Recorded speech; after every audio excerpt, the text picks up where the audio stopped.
Recording in progress. Here's your pink sheets. Thank you. And then check with me and I'll see if anybody's online. So before Thank we you. close it out, So just we're check. Thank going you. to do, Jack, when all the proclamations are done, we're going to do a big picture with all the proclamation people. Okay. And the whole senior commission's here, but please don't like to. Okay. So, Are any of these other people? they are here for, They're here for something else. they want to talk about our concerns, but they Okay. told me. Okay. You ready? Y'all ready? Where's Lydia? I don't know. Lydia's right there. Okay.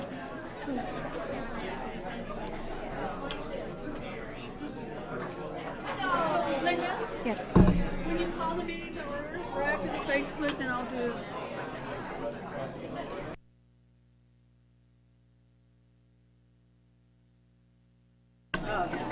That's just us. Yeah.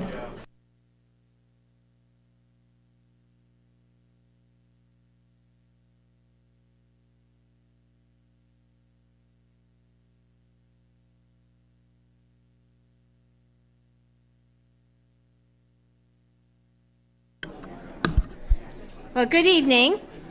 We need to call the meeting to order. Thank you. Ah, goodness, what time is it? It's 6:32 p.m. We'll call the meeting of the Federal City Council, regular council meeting to order on May 2nd, 2023 at 6:30 p.m. Would you please rise for the flag salute? I pledge allegiance to the flag of the United States of America and to the republic for which it stands, one nation, under God, indivisible, with liberty and justice for all. So I need to do a little perfunctory business here simply because our mayor is not able to be with us this evening. I'm going to be reading a statement from him. And we are joined on Zoom by Councilmember Erica Norton.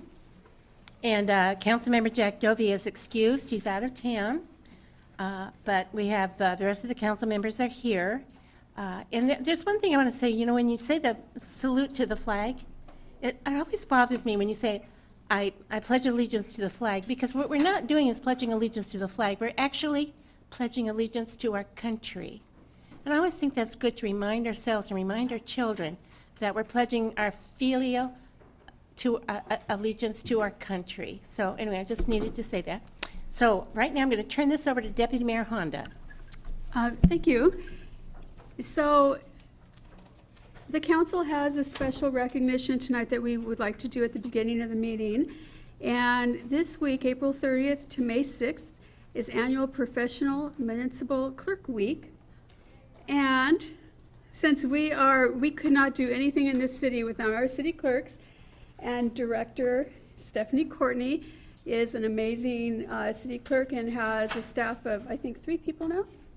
They keep this city running.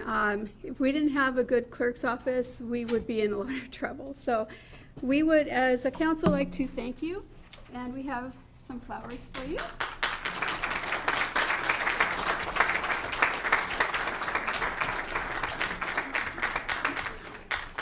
And we have flowers for the other staff members on their desks. Thank you. Thank you.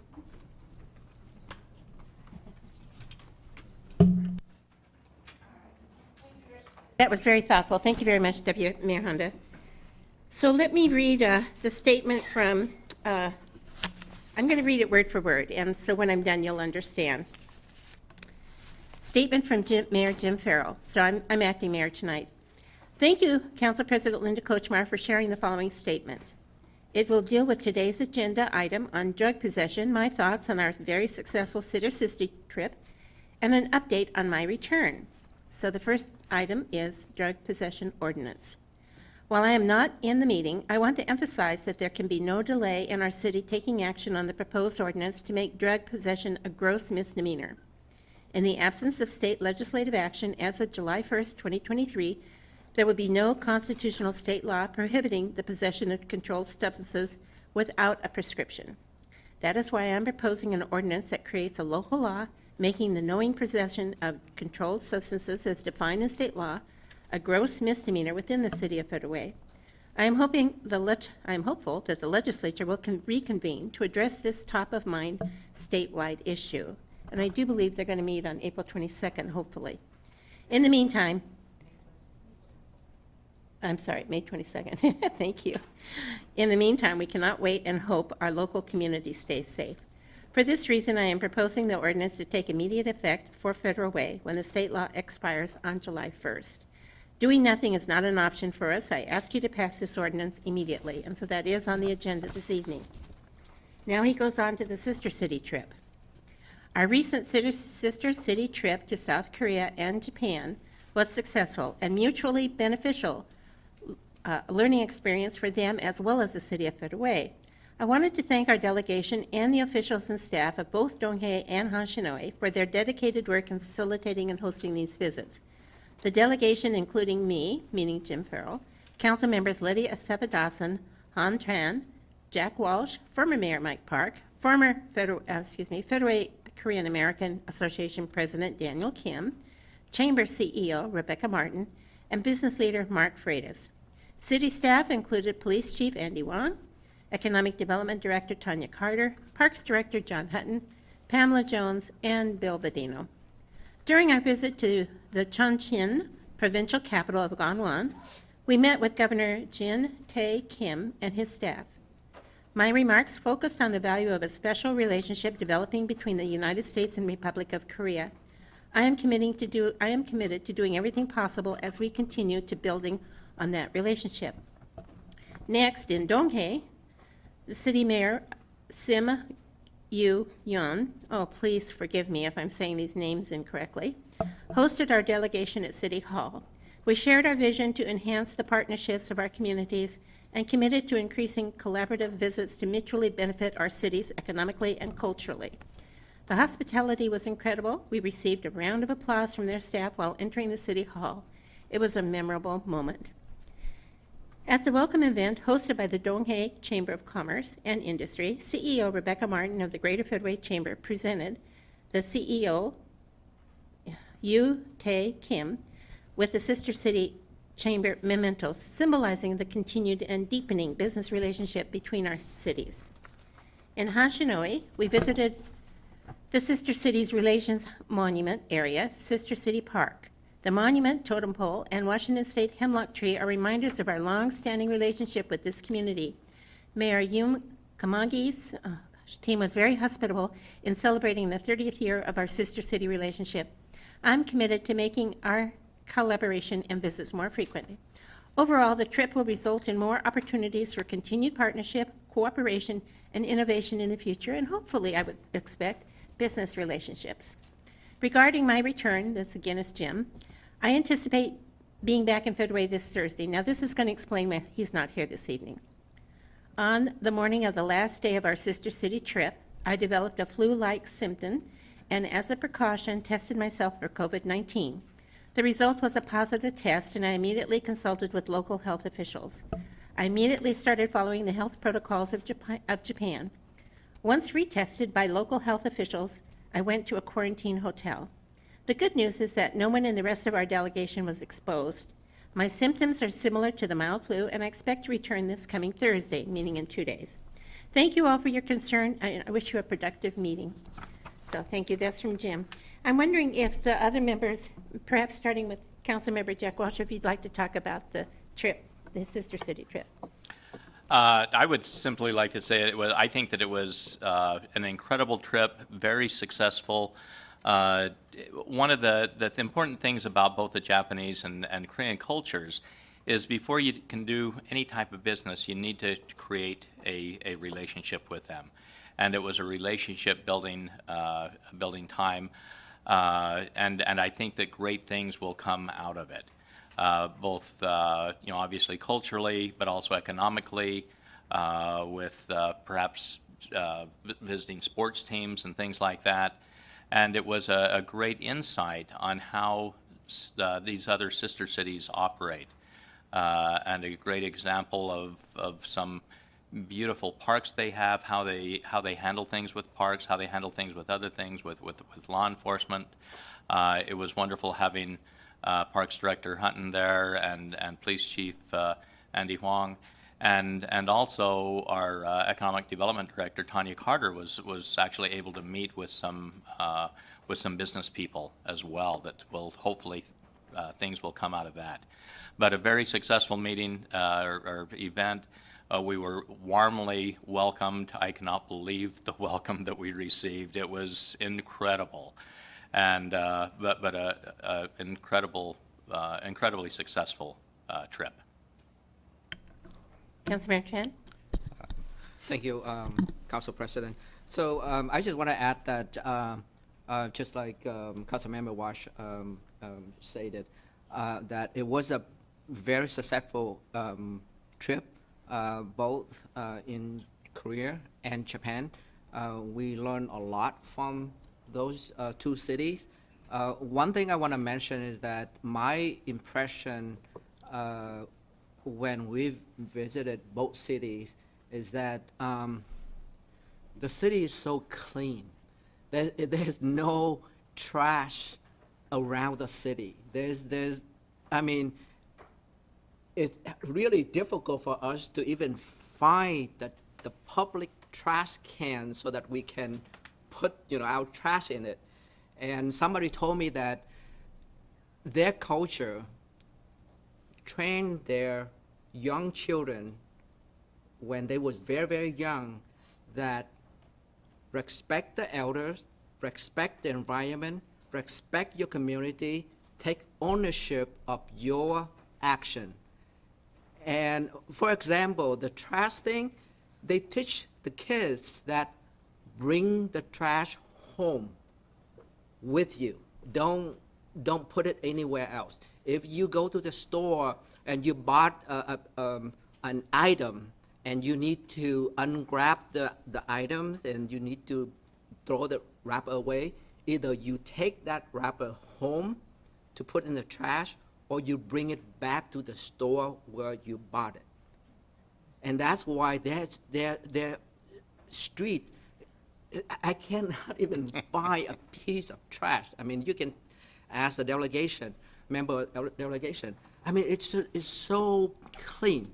And the other thing that I would like to mention is that there was a lot of work going into, prepare for these trips.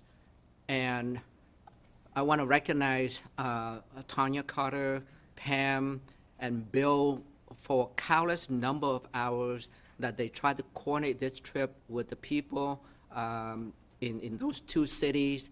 Without them, I can tell you that we probably won't be able to achieve as many things that we were able to achieve. Yeah. So thank you very much. Yeah. If I can add one more thing also, in addition to the wonderful job that Tanya and Pam and also Bill did, the work that the Federal Way Korean American Association did, and the way that the preparations they did, the way they hosted us, Mayor Park and Daniel Kim and others were absolutely incredible, and we owe a debt of gratitude to them as well. Thank you, Chair. Thank you. Councilmember Sevadasan? Yes, thank you. And they said most of the things that I was thinking, but I did ask about their homeless population in Korea, in in Seoul. And the guide person said, well, we have them, but I don't know where they're at. So they were not visible at all. The next day we were going somewhere and I happened to see a long line, very long line. And I asked her, what is that line for? He said, oh, this is where they feed people who are homeless. And so clearly they had, and the line was, went around. And so that was interesting to me. And it was mostly men that were in that line. So I found that to be very interesting. Personally also, when we went to Chuncheon, thanks to Tanya, I learned that they have a sister city relationship with Addis Ababa, Ethiopia. So there was a connection there also with the governor because of the Korean War and Ethiopian participation and involvement in that war. So I think they were pretty pleased that we were there. And also, we touched on the diversity that we have on this council, because, as you know, most Asian countries are homogeneous, and then we have 2 council members who are immigrants sitting on this dais. So we did touch on that because, here's a land of opportunity, and we're here and we're in leadership, and we have come representing and being on this delegation. But one additional thing is, when we went to the parks with both our cities, sister cities, they already had monuments and stuff and flags about Federal Way, and like they had a totem pole, and they had a lot of things that was already in place, not just to welcome us, but that's how they really take this very take it to heart. So our presence, us being there after how many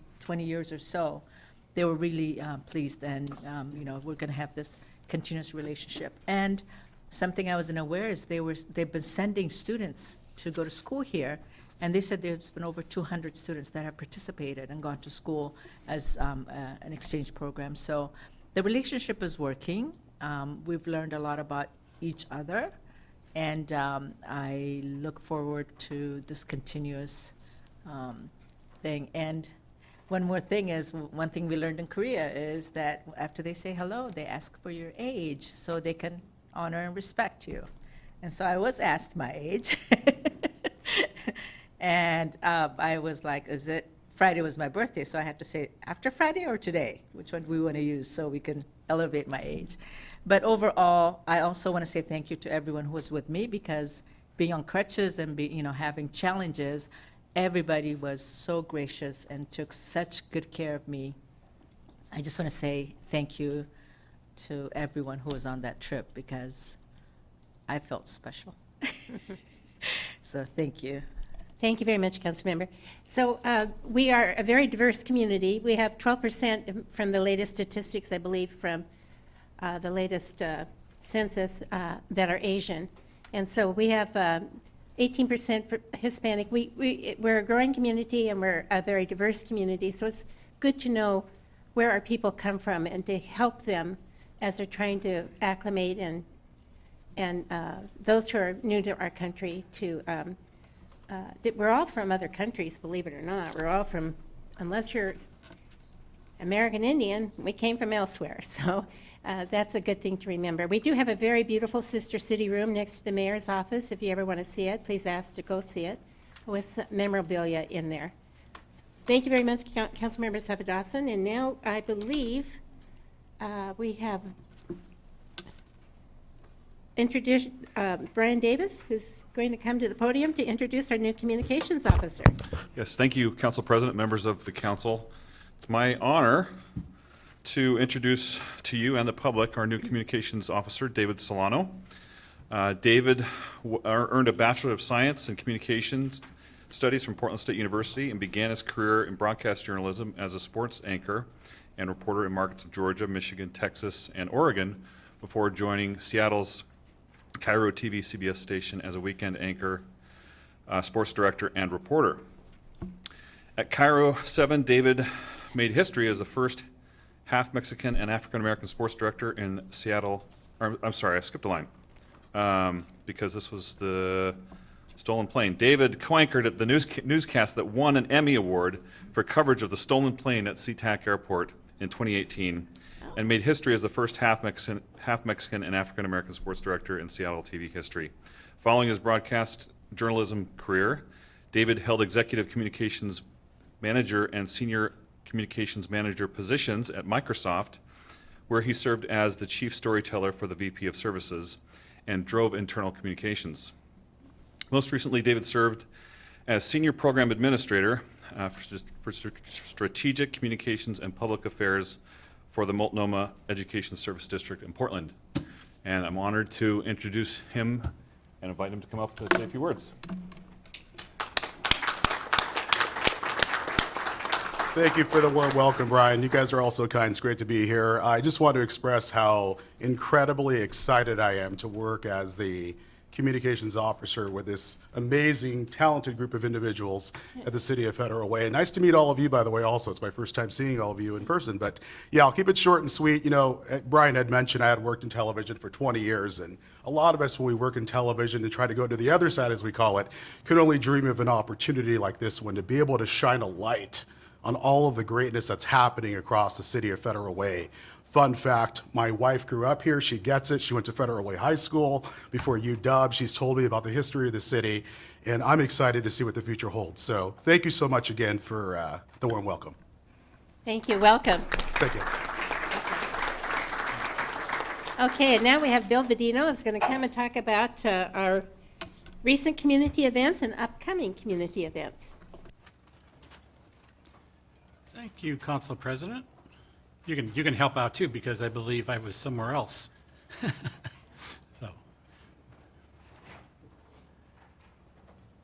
So it's coming, it's coming. So basically, before we left, we were honored to have the grand reopening and the ribbon cutting for Hampton Inn and Suites. It's a great facility, very much upgraded. They had people come in, even managers from wine country, because this one is a true example of what the Hampton Inns want to be in this country. We then had the Metropolitan Market makeover with now the ribbon cutting for the new grocery outlet Bargain Market, and it's got a significant portion of that footprint. And of course, those are always run by families, and the couple was wonderful, and they were great hosts. And so that was a great ribbon cutting coordinated by the chamber. And then, of course, Parks Appreciation Day was missing 5 or 6 people, including some of the people at the dais. But council member, have a report. I guess it was very well attended. It was, we can't mention Parks Appreciation without me mentioning something. Thank you to all of those who participated. Our numbers may have been down a little bit, but a tremendous amount of work was done. And the main jobs that needed to be done were accomplished. And a big thank you to Jason Gerwin and all of the Parks team as well in coordinating it. And simultaneously, since it was Earth Day, we had the community litter cleanup at Panther Lake Elementary School too. So basically, we divided our forces, but cleaned up 3 or 4 parts of the city. Now, upcoming is Thursday, May 4th is the National Day of Prayer. I believe Betty Taylor has more information on that. Then on Saturday, May 6th, we have the I'm Hooked on Outdoor Experience at Steel Lake Park. So that's a great event. And then, once again, opening day for the Farmers Market. That's around the corner on Saturday, May 13th at the Commons. And Rose and her daughter and husband are going to have a great opening event that we will all be at. And then the new location of the Touch a Truck at the Wild Waves will be Saturday, May 20 at the new location of Wild Waves. And we're looking forward to that expanded, much larger event. So that's what we have for that. Bill, Councilmember Walsh? I think you missed one thing on there, the senior health fair. Oh. My apologies. The Senior Resource Health Fair that's coming up. What's the date, because I lost my slide? May 11th, Thursday, from 10 to 2 at the PAC. Thank you. I did that on purpose so they would get And more the Senior emphasis Commission will be talking about that in a little bit. in a bit. So anyway, so that's our report. Yeah, and Bill, before you leave the podium, would you take back to Mayor Farrell that it would really be, I know that the legislature every year has a National Day of Prayer convening it at breakfast in Olympia. And I know that they do that in Congress. It would really be nice if our city would recognize that as a city. We've had people before who would come to City Hall, stand in the lobby. We've had events before where people would have something in the churches, but it would really be nice if the city would get behind something. So my suggestion, if you wouldn't take that back. I will pass that on. Thanks. Okay. Well, thank you very much, Bill, for your excellent presentation. And now we come to the most important, as Mayor Farrell would say, time of the evening, which is public comment. And so, and by the way, I just want to tell all of you, when you go to other cities like other countries, there are so many people who want to come here. There are many people who, America was a great experiment. And we're very fortunate to live in this country, even though we have problems and we're trying to solve them. And the city of Federal Way has problems just like many other cities. We're trying to do our best with what we've got. And so just wanted to let you know that. But we're very fortunate to live in one of the most beautiful areas in the entire world. So first will be Cheryl Hurst. Following will be Jan Molinaro. And then Jeff Concreti. Good evening, council members and everyone in the audience and everybody's listening. Every year we do a thing called the March of Diapers. This was our 9th year. And one of the fantastic things is to have community participation, which we have a lot of it. But we also this year, I can say that the city of Federal Way kind of blew it out of the water. They we teamed up with the Fred Meyer and Twin Lakes, who kindly put together, I should say Bill Vadino and the Fred Meyer put together a day for everybody to be able to say, hey, we're collecting diapers and wipes. And with that, the final numbers for the city of Federal Way was 12,633 diapers and 4,575 wipes. And that was people just walking into the grocery store and us handing them a piece of paper, letting them know that there's 20 nonprofits around from Tacoma to Everett that don't have a budget for diapers because unfortunately they're not covered under an EBT card. They're considered a hygiene product. But with all of that, we'd like to present the Federal Way a thank you plaque. You can put it with your other years somewhere in the mayor's office, so that's that for that. But the overall numbers for the March of Diapers, local, and this will make it be somewhat confusing. Diapers collected locally were 347,281, which seems like a crazy amount. Yes, it is a crazy amount. And then we had a company that said, hey, we're really interested in having some of our other offices in other states in Europe do something with this. And they said, would it be possible for us to just do that under the March of Diapers name? And we would give them to local nonprofits like what you do. And it's like, I said, sure. So they collected another 64,738. So that gave us a total of this year, drum roll, of 412,019 diapers. That is a lot. Amazing. And, wipes also, are important. They're not quite as important. So we did 137,125. But one of the other things, besides just, the fact that this is a great thing to be able to help these nonprofits, this was the first year that I can say the community, I'm going to try not to get emotional about this, the community not only just came out to donate, but literally just having helpers.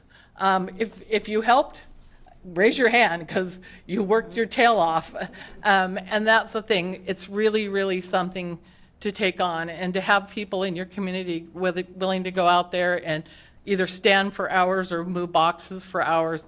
It really makes it a success. Last of all, and I know I only have 7 seconds, is this next year will be our 10th year. It will be our last year, not because the need isn't there. It's because I'm getting old. And so if somebody wants to take the diaper drive over with, please call me right away. Otherwise, what we'll be doing is trying to work on get a diaper bank in this area. And what a diaper bank specifically does is it essentially gets diapers regularly, being able to order at wholesale and getting through the National Diaper Bank Association.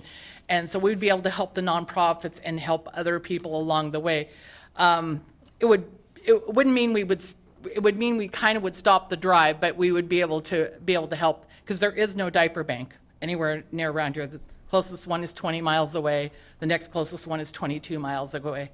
And it's just something that's really needed. So if you know anybody that is interested in helping put a diaper bank together, everybody up there has my personal phone number. You're welcome to ask any of the city council members for that. Thanks for the extra time, you guys. Appreciate Thank you, it. Cheryl. Thank you very much. And thank you for the plaque.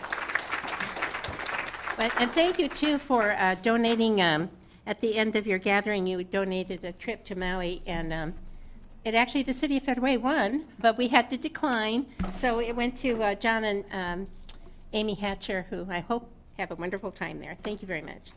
All right. Let's see. We have Jan Molinaro.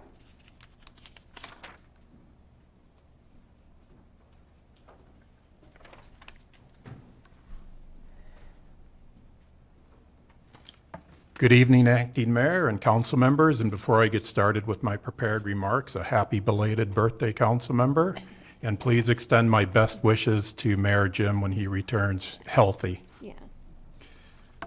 My name is Jan Molinaro, and I reside outside the city limits. I'm the mayor for the city of Enumclaw, but I'm here tonight as your Sound Cities Association president, and I wish to address 2 items tonight regarding SCA.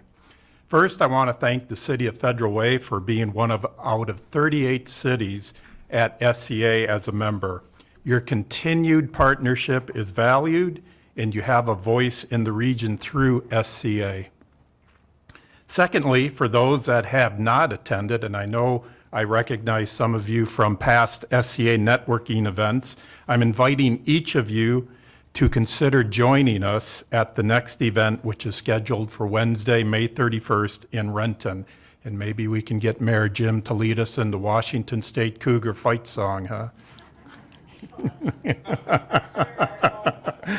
So, He's a UW grad. yes, for those, we all know, okay. More information will be emailed a couple of weeks prior to the event. And these networking events are where you can learn from invited speakers on various topics that pertain to your role as an elected official. It's also a place to meet other elected officials and develop new working relationships from around the region.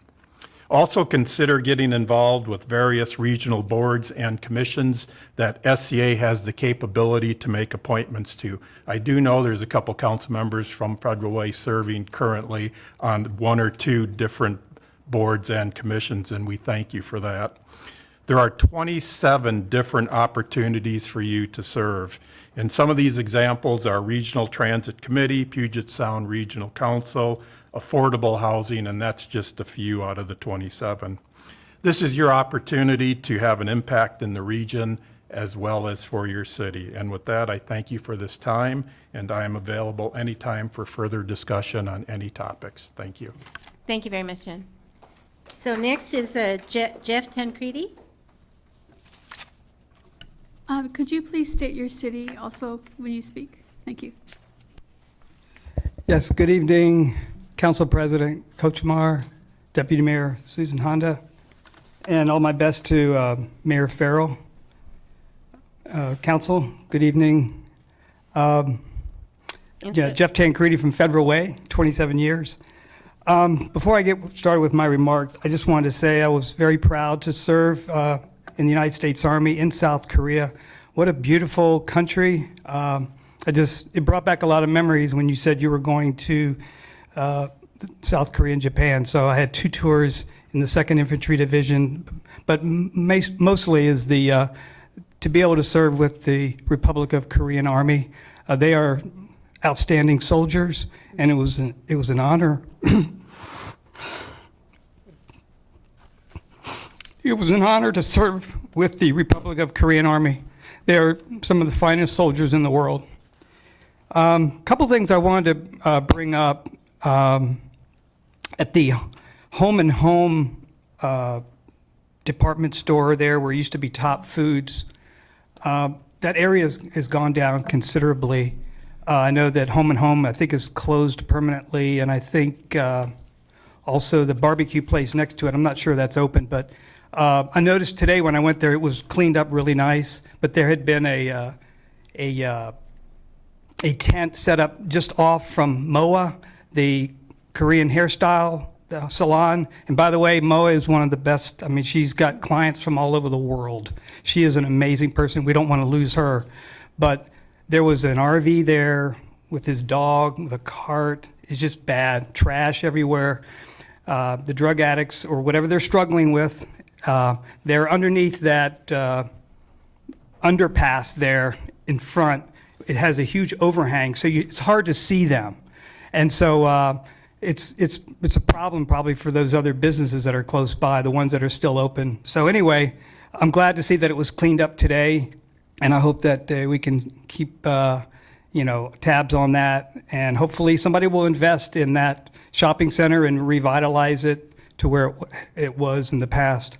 Also, behind the Dollar Tree on Pack Highway, behind it and just off to the right, there's several mattresses. There's several mattresses there, and there's, folks that are struggling with whatever they're struggling with hang out under the trees there in the back. So it doesn't look good, but the fact that you have those mattresses there, unless they've been picked up in the last 24 hours. So anyway, we just want a nice city, a clean city, and hopefully with the new laws, the ordinance, that we can get these folks into treatment and then back into society. Thank you. Welcome home. Thank you, Jeff. So Bill, would you follow up, regarding Jeff's suggestions on the former Home and Home and then the Dollar Tree? Thank you. So next is Susan, let me call the next three. Susan Strong. Oh, my goodness. Michael Tariq, and Dr. Mohammed Saeed. Hi, Susan. Hi. Deputy Mayor Honda, Council President Kochmark, council members, I'm Susan Strong and I live in Federal Way.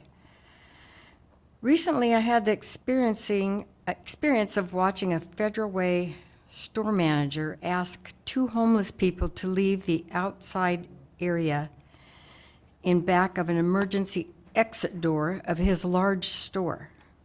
These two people had wedged themselves a mattress and two full shopping carts just outside of an emergency exit door.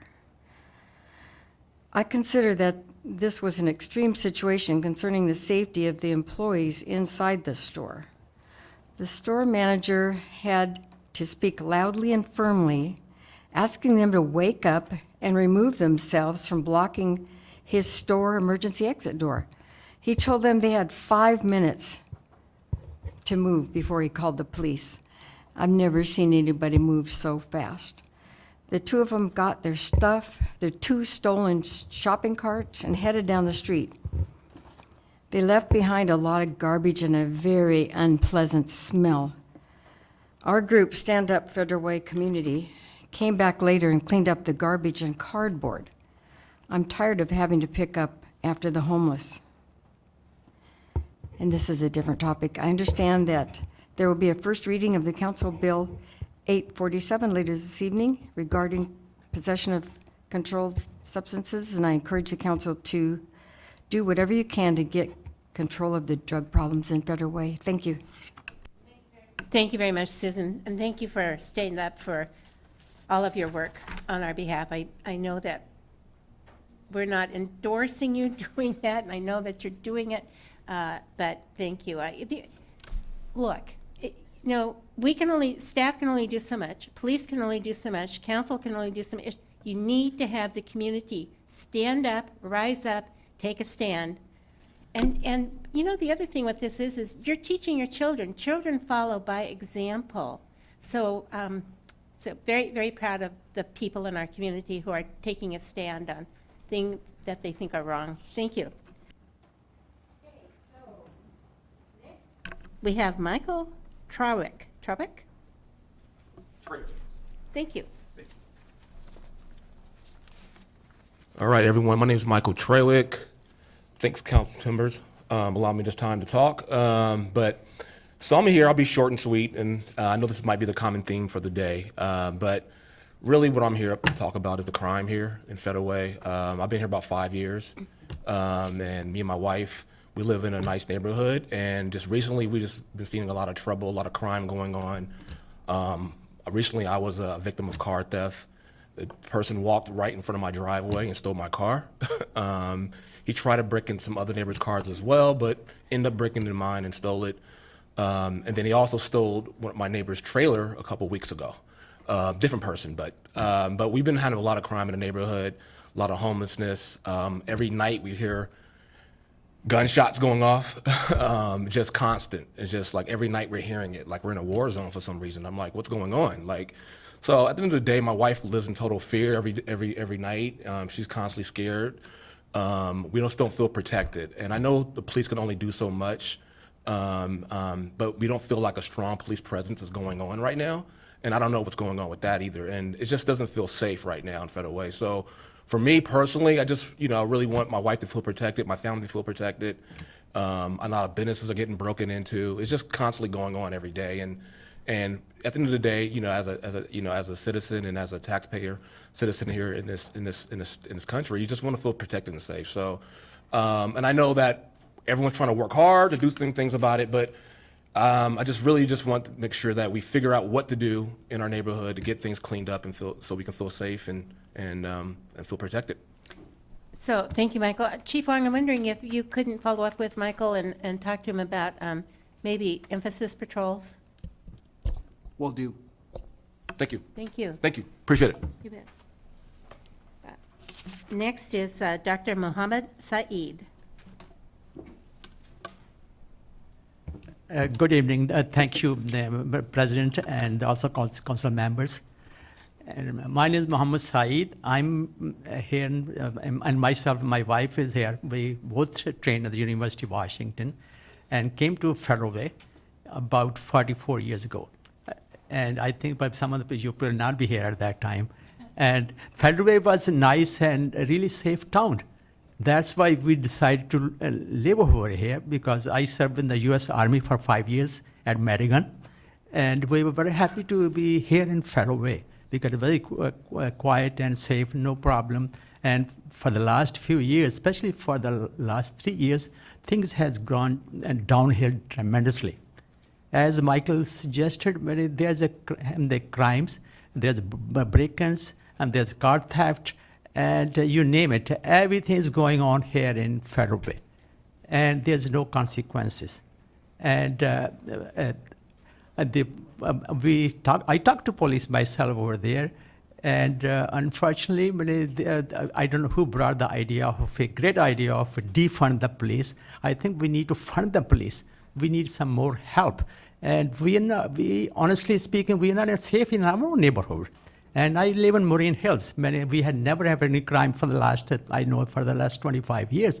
Now, with the last 4 years, 4 or 5 incidents we happened. My friend lives on the waterfront here, and his house was broken Sunday afternoon, over the weekend. And I went over there, talked to police at that time over there. So there's a tremendous increase in all sort of crimes. So we want to make the community safe. It's getting out of control. But that's why I myself came over here to sort of tell the council, okay, hey, you have the power, you can do it. If Mercer Island can make some changes over there, you can do it. And there should be some consequences also, because there's no consequences. Criminals have more rights than the law-abiding taxpaying citizen. This is ridiculous. We pay a ton of taxes here, the Federal Way here, and we don't have any right. Criminals have a lot more right. And my whole family is here over there, some of here. Well, please raise your hands. There are a lot of them here. And last week, we have a big Islamic center of Federal Way here. Last week, we have our Imam. He's the highest religious, powerful leader in the community. His house was broken in last week. It was really so sad when in 9:30, the people came and broke his house and took all of the valuable stuff. So I think Imam Ahmad, he's here tonight. You want to stand up? Sure. His house was broken, and there's no consequences. The police, I don't know, I talked to even Jack Dovey, hey, we need some help. Could you follow through the police? What's happening? But we haven't heard anything. Maybe he heard anything, but we need some action, and we need some more police, not defund the police. Thank you. And if you, regarding consequences, I want to take 1 minute, last few seconds. I was in Middle East, Saudi Arabia, just myself, my wife, and we went to a jewelry store. And the 3-4, there was a big jewelry store, a lot of jewelry around, gold over there. And there was one guy sitting in the front taking money, and the one young guy helping. So I told the young guy, he spoke English. The other guy didn't speak English. And big store. I think I told him, if this store is in Seattle or Tacoma, this will be gone in half an hour. He said, brother, this is Saudi Arabia. we have consequences, and it does not happen here. They do. Like, So that's why we need to have some consequences yeah. here. Thank you. thank you, Dr. Said. So, yeah, Chief Wong, I'm wondering, could you also give your card to him, as well as, is there any way you can respond to what he's saying, please? Sure, Mayor, I think they're all one family, so They I've are. already given my contact you. information, so you know. I think far as our city, we've had a lot of support from our policy group. We are authorized to hire 13 additional police officers. We're authorized 150. We increased additional 2 staffing in our police department. I think we've strengthened our laws here pertaining to addressing unwanted activity from transit population. We've done a lot here to address it, but there's certainly lots of challenges. And as I made my presentation last council meeting, it's really, we've seen chaos on our streets, lawlessness. It's really coming from, at the state level, policy decisions regarding pursuit laws. The citizen who just spoke is absolutely right. Right now in King County and state of Washington, criminals do have more rights than victims. We also, the legislator was also unable to address the drug epidemic, the drug law, leaving it to each municipality and jurisdiction to address. So there are lots of challenges in our communities. So there's a lot of work needs to be done. But in terms of our city, I'm actually very pleased with the collaboration that we have with our citizen group to address the homelessness, drug addiction issues. It's been a great partnership with the policy group, very consistent policy direction to address it. And I just wonder how worse our community would be if our policy group gave us different directions. So I think things we're dealing with, lots of it is exceptions, but in terms of our community safety, yes, it has eroded. It is not as safe as it used to be, and it is really at the policy at the state level, not at the city. And all of our mayors and police chiefs have been asking for stricter laws and accountability. We're just not seeing it at this point. So yes, we have lots of challenges. Thank you very much, Chief. And so thank you, all of you who came to speak regarding that this evening. I sincerely appreciate that. You have no idea how much we agree with you, and we're trying to figure it out ourselves.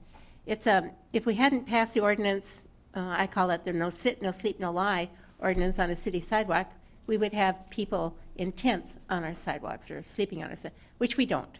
So keep moving forward. We'll keep taking piece by piece by piece. And you know, I don't want to tell you that you should do something, but I think it's a good idea to buy one of those clubs to put on your steering wheel so that if you make your car harder to steal, they won't steal your car, they'll go to another car. So, and don't leave anything, well, I mean, you know, I'm just trying Hopefully to in give another you city. trying to help. That's what Kia owners are doing. And I just think the other thing is we need to help ourselves, but if you see something, talk to your neighbors. You know, put your lights on. Don't leave anything in your car at night that looks, don't leave your, well, I don't know if you leave your doors unlocked or locked. I don't know what to tell you anymore, because sometimes they break in and there's nothing there.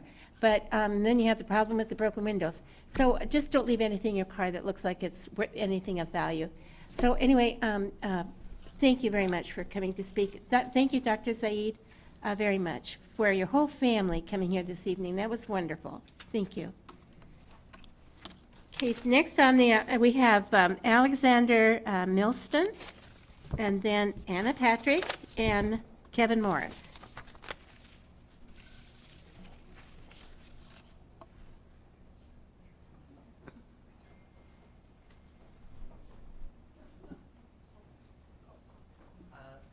On my sheet, I marked to write, or to speak during the green. Oh, you want to speak during the ordinance? Thank you. Oh, well, I'll call you then. Thank you. Anna?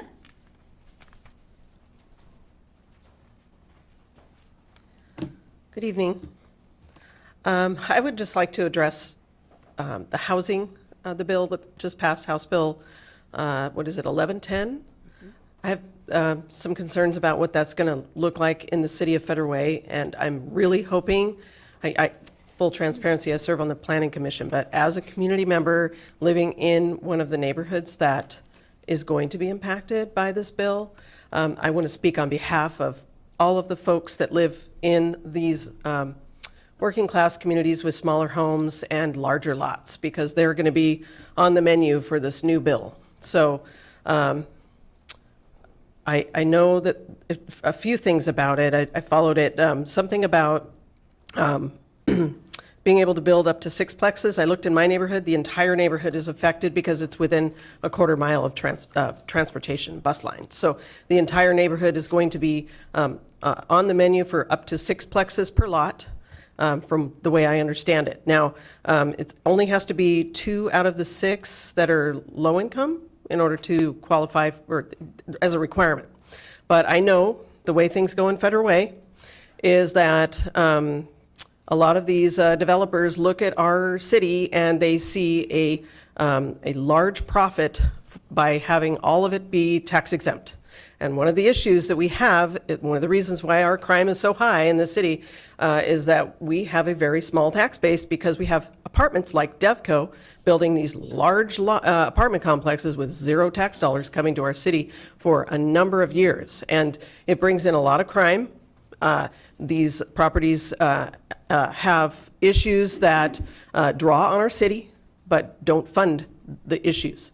So it's a huge problem. I think we need to, as a city, be very proactive to incentivize market rate development and limit whatever we can, do whatever we can to limit the tax exempt development to the bare minimum. That's what our need is anyway. That's what the Department of Commerce has said, is that we need the higher income brackets in our city, and we deserve to have a tax base in this city like everybody else. And, you know, as soon as we get some funding, we can actually staff positions better in our city, including police. We can actually have more police on the streets. And also, we really need to stop downgrading our crimes. I've talked about this at the last meeting. I'm not done talking about it. Check out Eye on Crime FW. You'll see what we're talking about. Thank you. Thank you very much, Anna. Okay, next is Kevin Morris.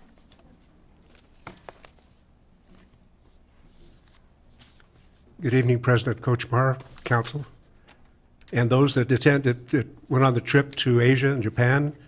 Konbanwa gozaimashita. Okay. I'm going to throw a couple softballs at you. As a frequent user of the community center, specifically the river, what we call the river, I've gained a lot of weight over the last 9 months, and I'm blaming it on the pool not being open. Is there somebody that can give us a reason why it's upwards of 9 to 12 months of construction and a remodeling or rebuilding of the leisure pool, which includes the river and also the spa, as well as, of course, where the kids can swim? Thank you very much. Brian, do you want to respond? Yeah, I'm going to actually punt to Jason if you're willing to give the update. In regards to the community center pool, I can tell you that it's been a very challenging project. We have gone past deadline twice of what we've anticipated.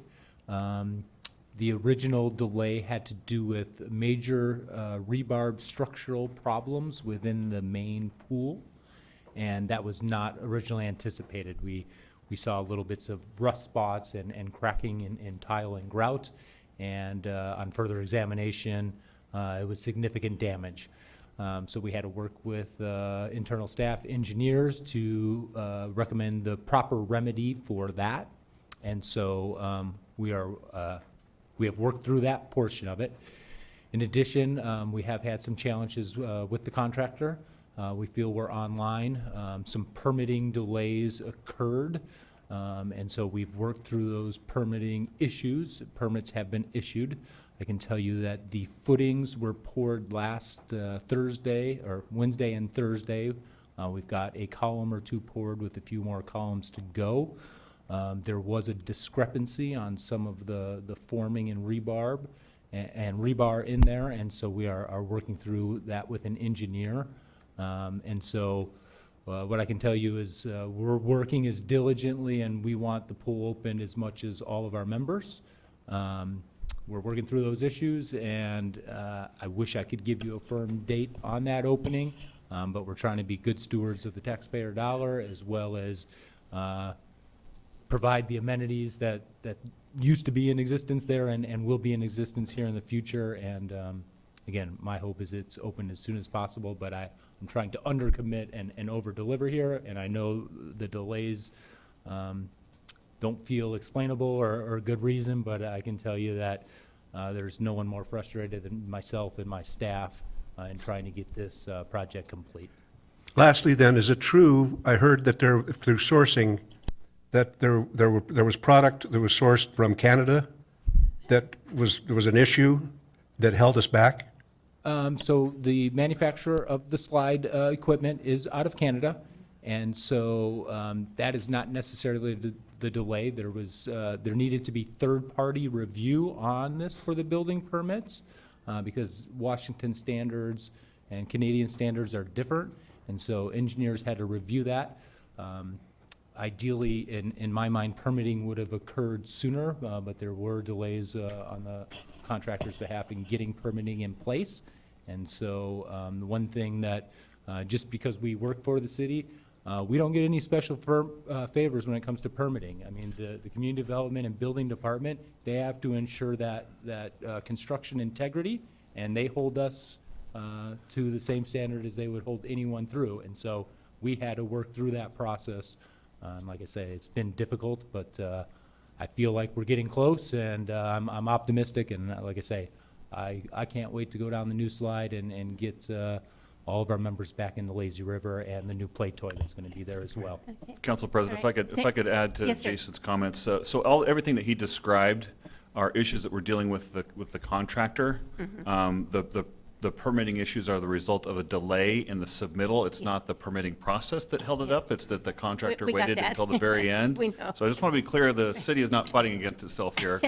But also that the city is also looking at our options with the contractor as Yes, a result of this delay. I So understand want that. Yeah. clear as well. Yeah. Right. We need to hold them responsible. Thank you very All much. right, well, then I'll close with thanking you for taking up the issue with the drugs. We need to do it in a federal way. Thank you. Thank you very much, Kevin. Thank you. All right, we have 7 more people to speak. I'm going to call up 3 and then the final 4. Carolyn Hoover, Alana Bostic, and Natalie Reese.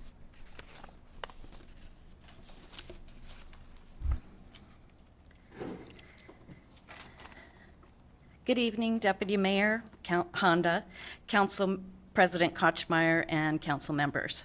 A week ago, I went to the Hylebos Creek for the letting go of the fingerlings with the kids from different schools in the area.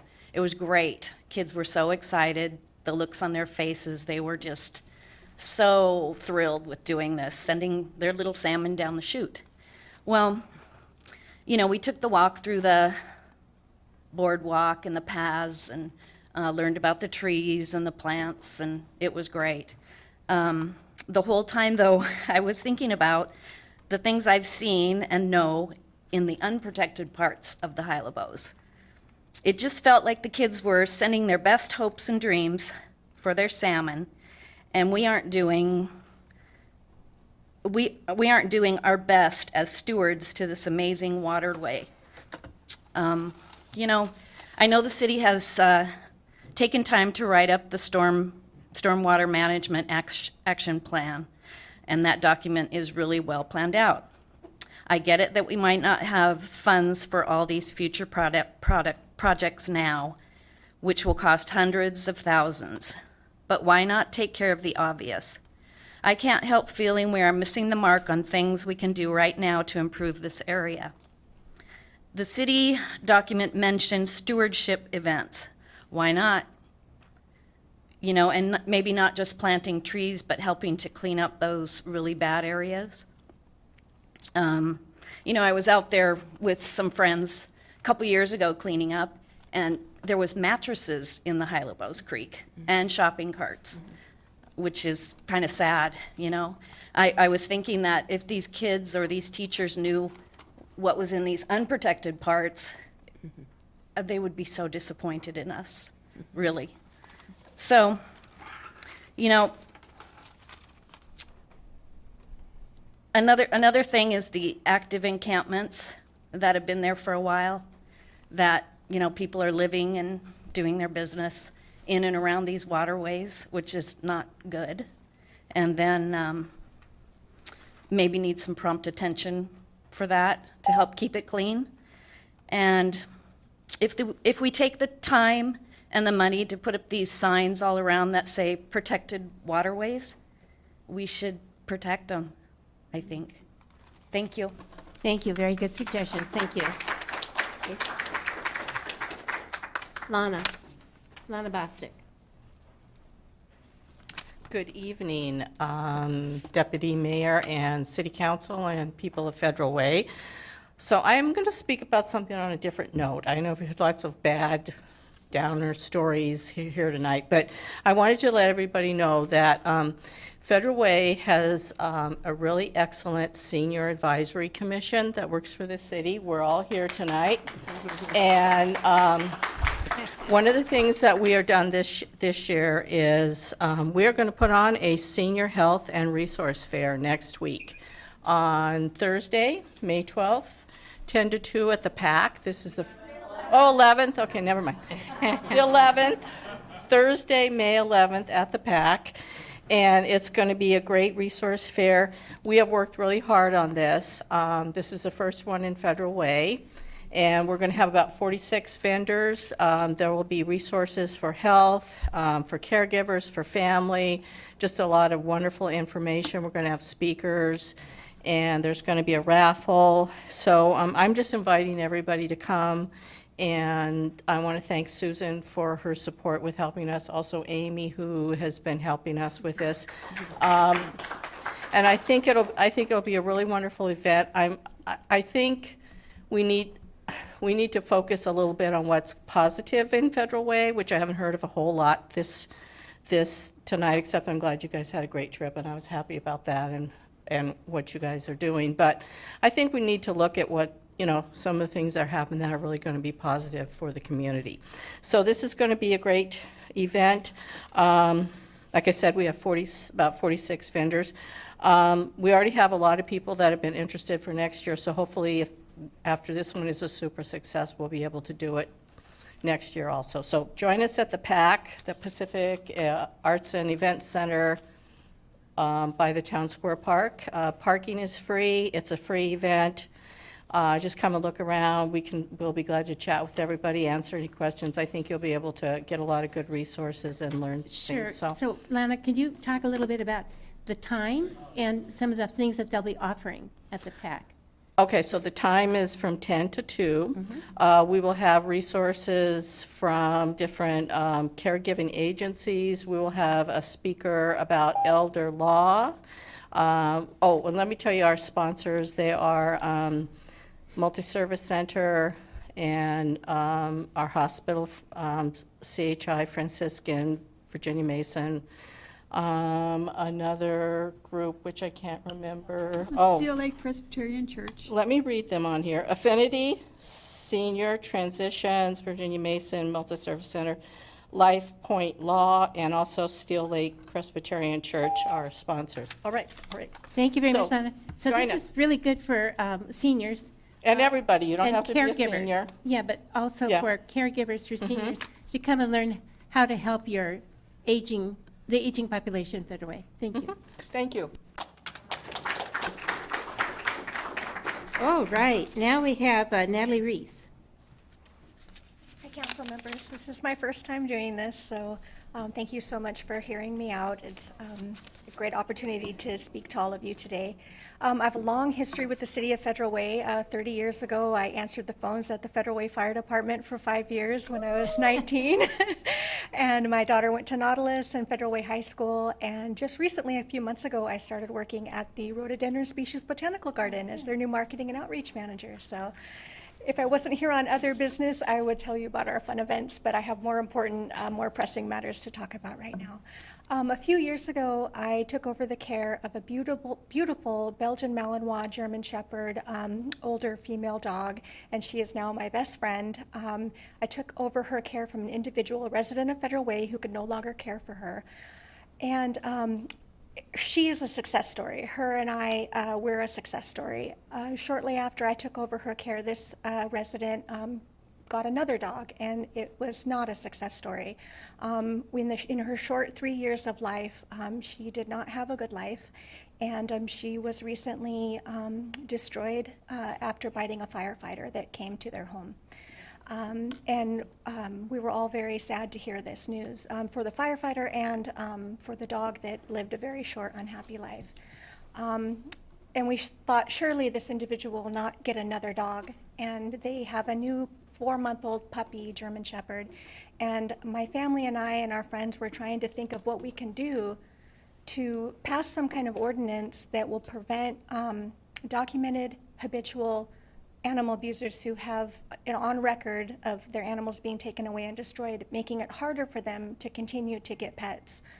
So really I'm looking for any help that you can offer, advice that you can give of what our next steps could be to try and introduce sometime tougher ordinances. If you get your animal taken away from you, if they bite a firefighter and the animal is destroyed, you can't get another puppy or you can't get another dog. So I don't know where to start, and I'm just looking for help and advice in that regard. Brian, do you have any suggestions? Why don't we, I'll give her my card and we can talk after about. Thank you. So connecting her. our city manager will talk with you. Oh, okay. Thank you. After the meeting? Okay, wonderful. Thank you. Thank you so much. Thank you, everyone. You bet. Okay, we have thank you. So we have 4 more people to speak. Actually, 3. Ken Blevins and Betty Taylor, Jeremy Windsor, sorry. No, this is later. Council, thanks for hearing me tonight. And I'm a Federal Way citizen. I've been here for 50 years, my entire life. And so I have seen the change.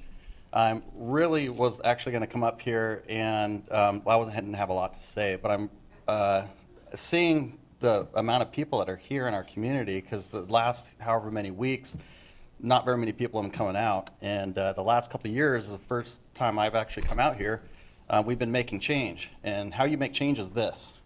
You come here as a group and you speak, and then things get done.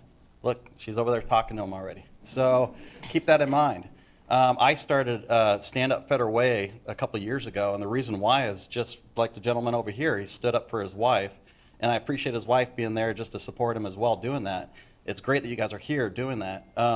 I saw a homeless drug addiction problem down the street. I saw a dead woman on the street. I saw drug addicts over at 7-Eleven on First Avenue and 312th. And I was wondering what the heck this was. And there's garbage over here. So things that I just drove right by and wasn't seeing it at first. And so, but my mom taught me, if you see it, you can't unsee it, do something about it. And so we've stood up, we've started a group, and we've tried to help clean up the homeless drug encampments. That corner right there with 8 different encampments in there, they had a hut, drug deals, all that stuff going on, people, women getting assaulted. It was ugly. It's been clean for the last 2 years. So not clean, I didn't clean up the mess. That's the property owner's job.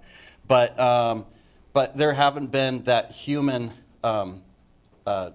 issue there. So, and that's where I found out it was a human issue. I actually thought, I'm going to kick these people out of here, you know, get them out. What are they doing? It's bad. But they're humans. And then I found out they have families, and they're waiting for them. And then I found out about harm reduction. And I found out that harm reduction is not working. They're hiding these people. What it's done is actually it's invited 85% of the homeless drug addicts, not homeless, homeless drug addicts into our county are from out of state. So it's invited them here. That's where it's come. And so they come here, and then we just push them into the woods. We push them into hotels. We push them into this. They don't get help unless they ask. If you ever asked an addict if they want help, they don't want it. They want the drugs, and that's all they know right now. But what we need to do is we need to be the adults in the room, and we need to do what our city's doing. And I appreciate our new council. This is who we voted in, people. Voting is the big deal.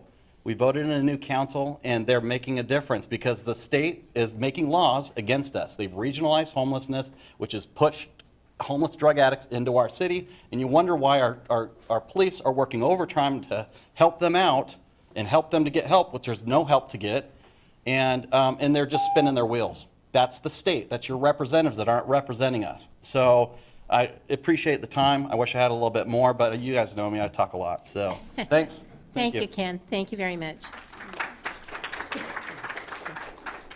Betty Taylor. Good evening. My name is Betty Taylor. I live in Better Way. I'm going to talk real fast because I got 3 minutes.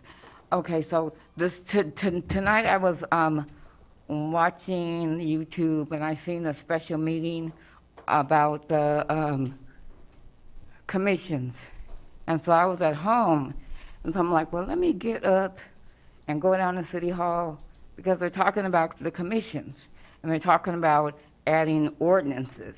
And so when I get here, the room is empty, but where are the commissions that you're talking about? So there's about 10 commissions in this that represent the city. We work really hard. We each have our different roles. We work really hard. So I feel like if there's going to be like any kind of meeting or whatever, even a special meeting, and you're talking about the Human Service Commission and changing or adding, invite the commission.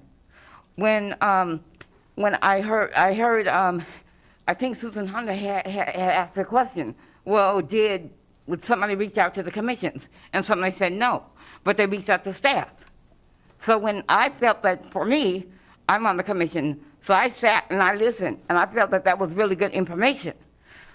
Even the slideshows were good information, but how are the commissions going to see what was on the slideshow?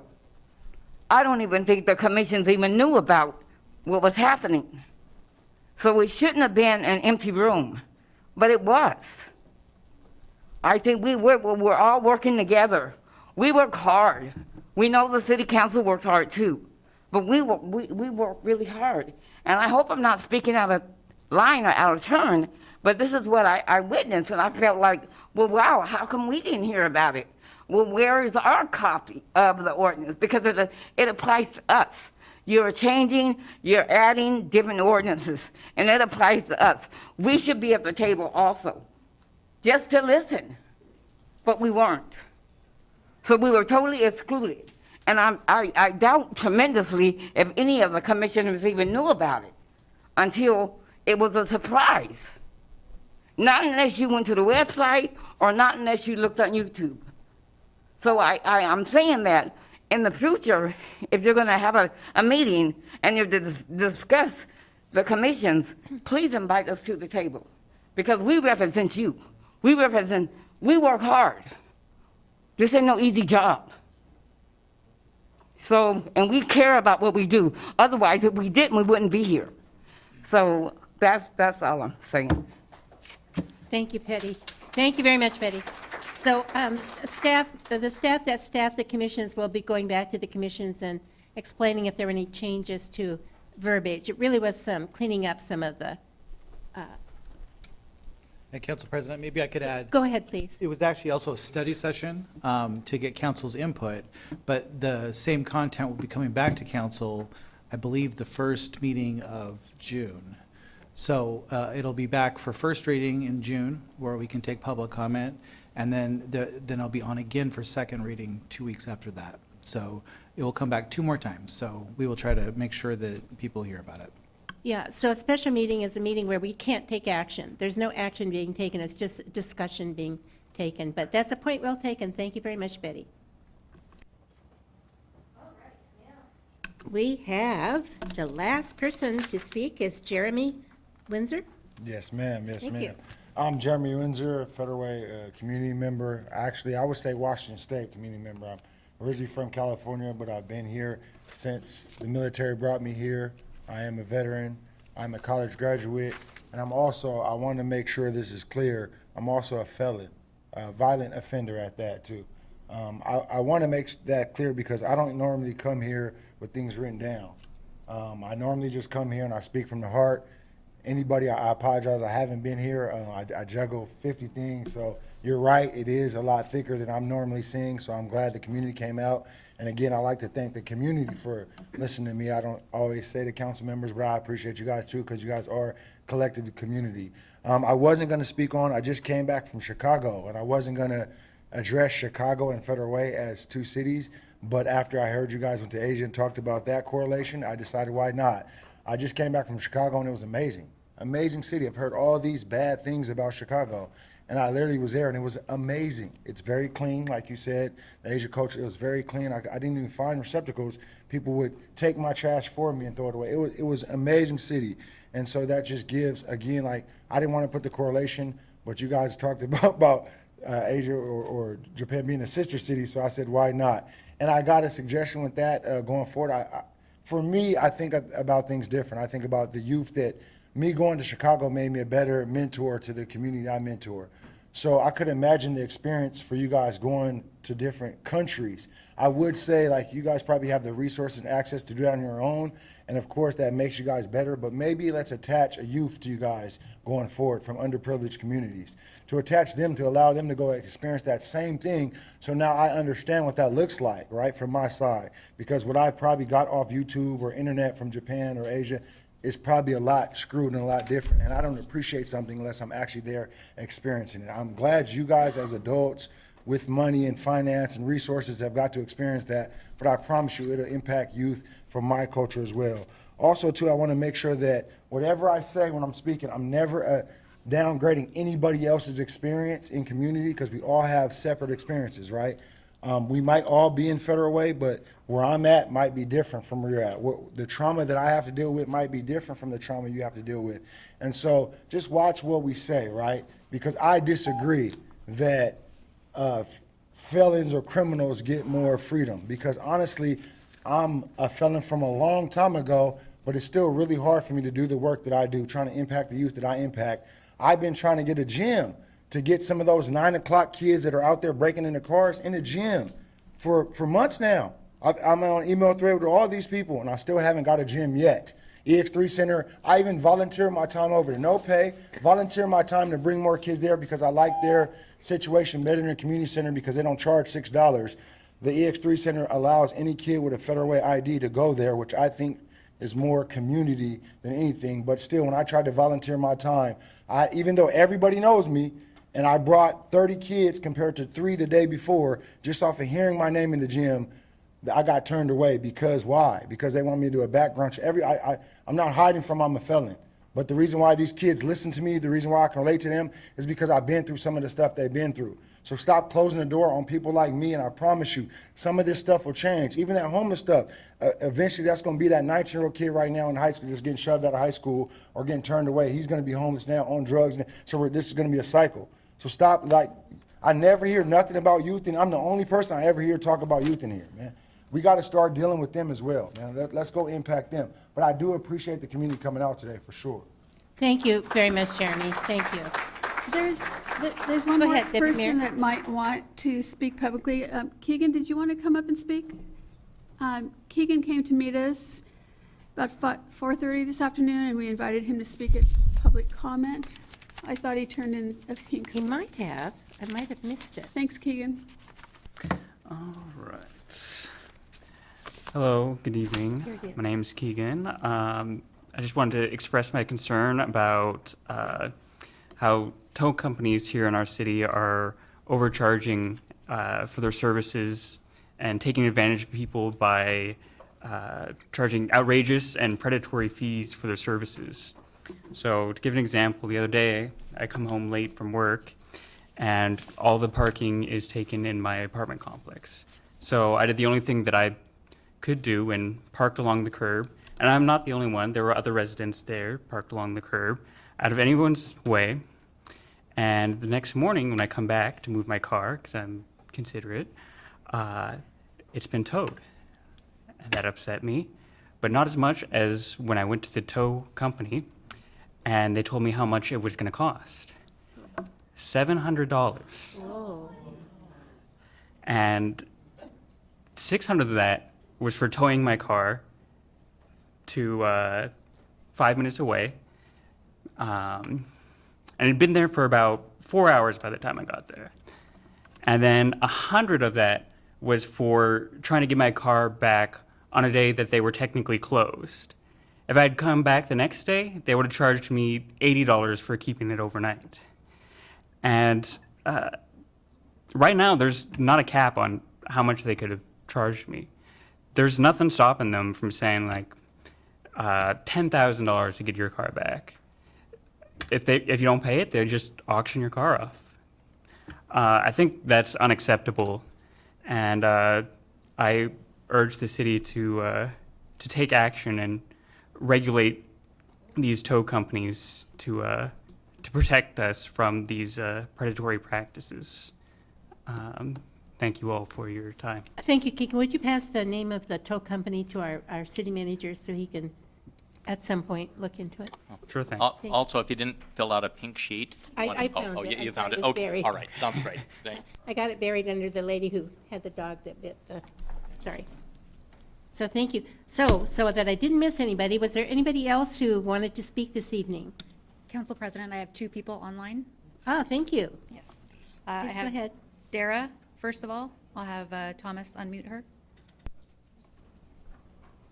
Sarah, go ahead. Can you hear me? Sarah, hi there. Okay, sorry. I'm not there tonight because I've been really, really sick. So I'm going to try to make this quick because I have no voice. Thank you for allowing me. I just have a few comments regarding what was said at the beginning of the meeting regarding the visit to the sister cities. Of course, it's clean. I've been all over the world. Citizens are held accountable in those countries, and it isn't a free-for-all. They break the law, they're punished. I won't lie when I say that I'm also pretty irritated that our city just picked up the tab for all those folks to go on this international trip when we're literally drowning in crime, vandalism, violence, and addiction. Did anybody share with the dignitaries there that our poor Korean citizens are being bombarded by addicts attacking their businesses? I guess not. Second thing, is there any word on Councilmember Norton's drug treatment program that she proposed weeks ago? We have nothing in this city to offer people. We can't even start talking about treatment when we have nothing. The county is still collecting our tax dollars. She put together a great product on her own time and it could work. It'll definitely work better than what we have now.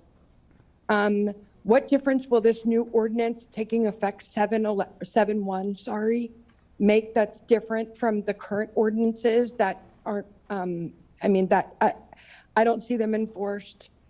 And my last comment, I'm sorry if I sound horrible. I'm glad I won't be cut off tonight. I urge the city leaders and community members to check out Ion Crime Federal Way on Twitter. We aren't going away. The council needs to pay attention. Thank you for your time. Thank you very much, Dara. I appreciate that. Is there, Second person we have online is Bob Drake. Thomas will unmute him. go ahead, Bob.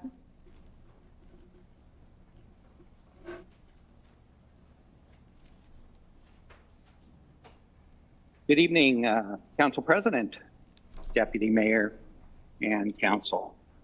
I want to talk about a couple things tonight. First, I want to second what Dara said about Council Member Norton's did a lot of work, a lot of research, talked to a lot of people. Please, this is an area we really need some help in. I still have a business there. And we need help for a long program. We need wraparound services. A program of 30 days, 60 days, 90 days. It's not adequate to help an addict through the other side. There needs to be a longer service, and we need to look at getting creative about what we're doing. It's a big problem, and she has some answers, and I feel like we're not getting behind her, and that's all I'm going to say about that. Secondly, if we could just have some, I hear our mayor, I know he's not there tonight, but I hear him saying, but now for the most important part of the evening, there has to be some professionals from everybody. We have to be civil to each other. We have to treat each other with respect. I would just say, please don't interrupt our time. Sometimes some of you comment afterwards, and that's great. We appreciate that. But when we're talking, if that's really important to all of you, don't interrupt our time, and we have to be civil. We have community members that are long time known by all of you, very well respected, need to be treated well. The last thing I wanted to comment on is Ion Crime Federal Way. You're all getting emails 3 times a week. I think we're seeing 20 now. 18 of the 20 seem to involve weapons that aren't recorded, don't appear to be recorded. Please, none of you are communicating with us. And we've asked over and over again. And those are my comments. Please, I just want to get back to, we need to be civil to each other. We need to talk from a place of respect. Thank you, Council. Thank you very much, Bob, and thank you again to Dara. I appreciate that. We'll pass your information. I believe that Erica was supposed to contact, Councilmember Norton was supposed to talk this with Mayor Farrell, so I'm not sure if that's taken place. I don't believe it has, but. Linda. Yes, go ahead. The mayor does not support even doing a study. And I followed the direction of you and Deputy Director Honda. Mm-hmm. You told me to take it through the Parks Department. And when it came to the time that we were supposed to discuss an RFP, you all pretended like you never heard anything about what I proposed and told me to take it to the mayor. So I did, and he said no. The council has the power to move this forward, but if you continue gaslighting the situation, we're never going to do anything. We could take the opiate funding and we could see if it's something that's feasible for the city. But until somebody is willing to be brave and support me on this, we're going to stay in the same situation we're in now, and we're going to continue to get worse. Thank you very much, Councilmember Norton. I'm sorry that you're getting that impression of what Deputy Mayor Honda and I tried to do. This is an issue, what Councilmember Norton, I'll take this very quickly and then is discussing is taking $100,000 of ARPA money. I asked for $50,000. It's in writing. Okay, thank you. And to do a request for proposal for, it's actually, what we need to know for myself, I need to know how many agencies there are in Federal Way, or how many private, nonprofit, other companies that are actually in Federal Way already offering this service. And then the other problem was we weren't sure about the treatment process itself that you were proposing, whether it was something that was approved. And so there were several issues with that, and was more than we could discuss at that particular time. So if you want to continue to discuss it, we can do that, but really, it's a bigger issue than just do something. The city can't just get into and provide treatment. That's not what we do. But what we do is it could be what the city does. Erica. Thank you, I appreciate that. But what we do is we support. Thank you. We need to talk. So no, we don't. Well, anyway, let's just do it here. Thank you. All right. Well, end of story. Thank you very much. Appreciate it. Is there anybody else who had any other things they wanted to bring up? Okay. But what we do agree on, Councilmember Norton, is that something does need to be done. We definitely agree on that. Thank you. So let's move on with our agenda. And that is, we're going to have some presentations here. So, and by the way, for the rest of you, this is going to be a very short meeting. We kept it short because the mayor isn't here. We're going to talk about several proclamations, presentations. The first one is Stephen Vacanti here? Stephen? Thank you. Come to the podium, please. Thank you. After all the proclamations are done, we're going to take a group photo here in front of the dais. So if you could stay after your proclamation, we'd appreciate it. Great. Thank Sounds you. good. Council President, Deputy Mayor, council members, citizens of Federal Way. I'm honored to stand before you today to... Stephen, hold on just a second. Let me read the presentation. Oh, yeah, you should do that part. And then you get to say that. Yeah. Happy to hear I'm just ya. really excited. I'm just hoping I say the name right, because this is a terrible disease, but thank you very much. Appreciate that. Yeah. So this is a proclamation for Neurofibromatosis Awareness Month. Believe me, I have a granddaughter with cerebral palsy. It took me ages to remember how to spell that. You did great. Whereas the Children's Tumor Foundation is observing May 2023 as Neurofibromatosis Awareness Month to educate the public about this rare genetic disorder. And whereas although over 2 million people around the world are living with neurofibromatosis, and 1 in every 3,000 births is diagnosed with neurofibromatosis, it is relatively unknown to the public and affects all equally, regardless of race, ethnicity, or gender. And whereas neurofibromatosis causes tumors to grow on nerves throughout the body and also can affect development of the brain, cardiovascular system, bones, and skin, and can lead to blindness, deafness, bone abnormalities, disfigurement, learning disabilities, disabling pain, and cancer. And whereas the Children's Tumor Foundation leads efforts to promote and financially sponsor world-class medical research aimed to find effective treatments and ultimately a cure for neurofibromatosis by actively fostering collaborative partnerships in both science and industry to speed the drug research and development process through a number of consortia called synodas. And whereas the Children's Tumor Foundation works to improve access to quality patient health care through its national I'm going to call it the N word, clinic network, and provides patient and family support throughout its information, resources, youth programs, and local chapter activities. And whereas much remains to be done in raising public awareness of the same, to help promote early diagnosis, proper management and treatment, prevention of complications, and support for research. Now, therefore, well, it's not me, but the undersigned mayor of the city of Federal Way do hereby proclaim Mayor 2023 as Neurofibromatosis Awareness Month in the city of Federal Way, and assigned by all city council members. And so I'm going to present you to the proclamation, and then you get to talk. All right.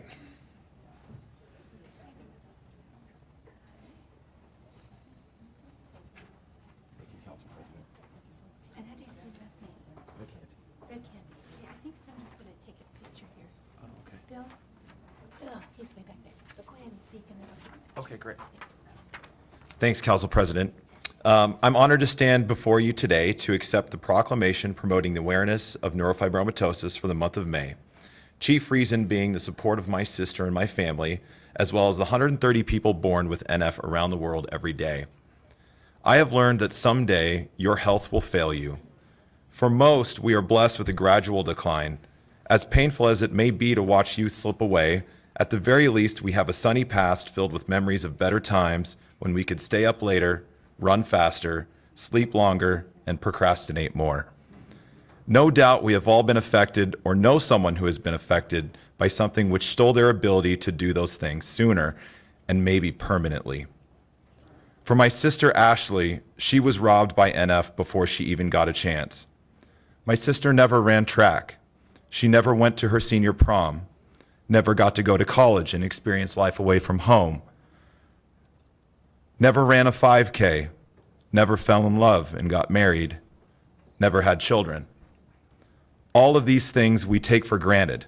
Ashley saw, but never got to know on her own, and she never will. We come to you here, my parents in meetings prior, and I, supported by my fiance, standing before you today to bring awareness. Humans possess the magical ability to create miracles, to take great injustices and right them.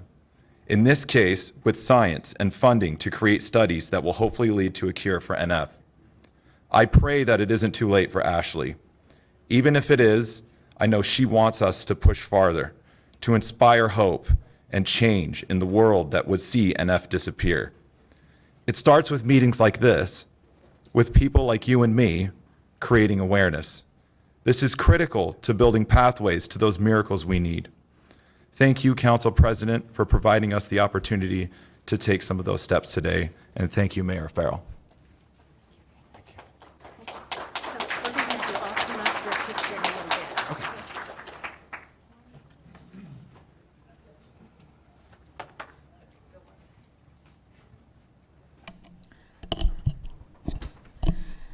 Okay, would the senior commission members please step forward while I read the proclamation?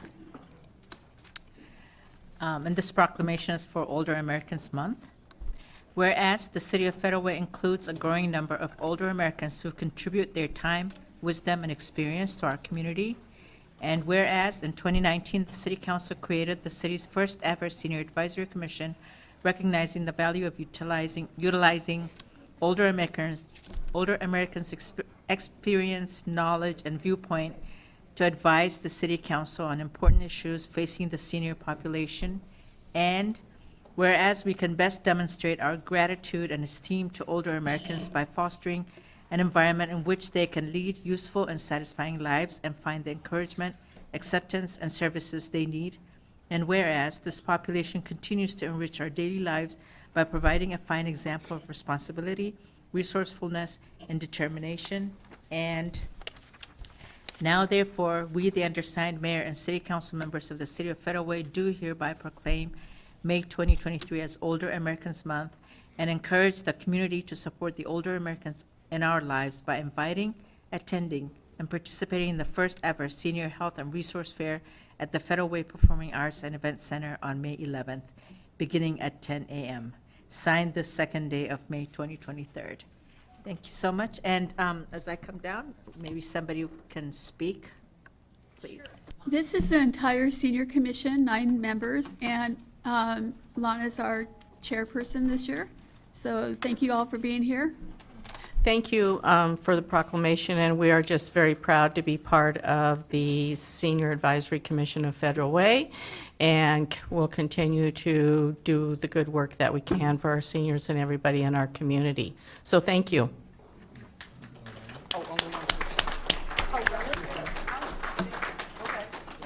And don't go away because we'll be doing a picture in just a few minutes, okay? So should we come back? Well, she's going to present this to you, and then we're going to bring everybody, after all the presentations, bring them up front for a Okay. picture. So hold on, Lana. Okay. Thank you. Oh, okay. Yeah, pictures now.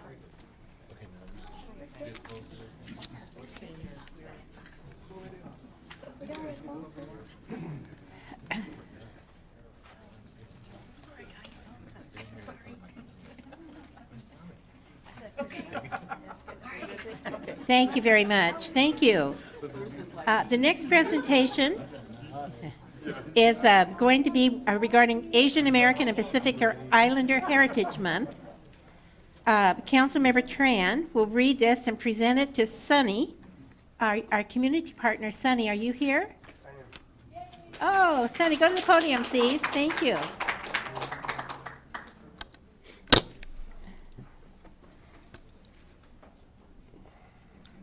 Whereas Asian American and Pacific Islander Heritage Month is observed during the month of May to recognize the contribution and influence of Asian Americans and Pacific Islanders to the history, culture, and achievement of the United States. And whereas the city of Federal Way is proud to be home to a large Asian American and Pacific Islander population that contributes greatly to the prosperity and enrichment of our city and region through government, business, arts, sciences, education, law enforcement, and the military.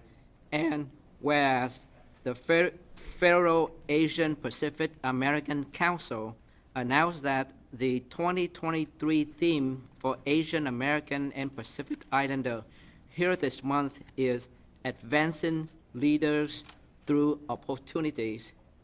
And whereas the city of Federal Way is proud to celebrate Asian American and Pacific Islander Heritage Month and commemorate the essential contributions, sacrifices, and accomplishments that Asian American and Pacific Islanders have made to our nation, state, county, and city. And now, therefore, we, the undersigned mayor and city council members of the city of Federal Way, do hereby proclaim May 2023 as Asian American and Pacific Islander Heritage Month in our city and call this observance to the attention of all residents. Signed this second day of May 2023. Thank you.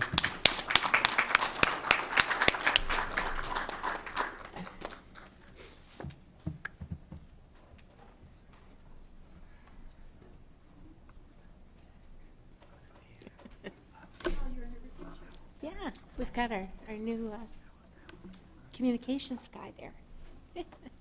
Sonny, do you have anything to say? Yes.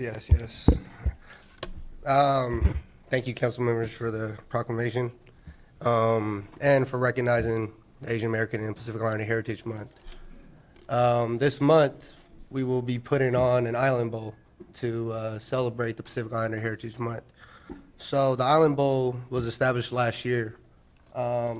It was established off of stereotypical comments towards young Islanders within the rugby community. Just like the gentleman said, you don't know what you know until you're actually in the shoes of somebody else. I'm also a veteran myself. I served 8 years in the military, and when I came back, I seen a lot of changes needed to happen. A lot of changes within the Pacific Islander community because the families would talk about it. We talk about it all the time. Everybody talks, but it's just who's going to take the step to come up and talk to you guys.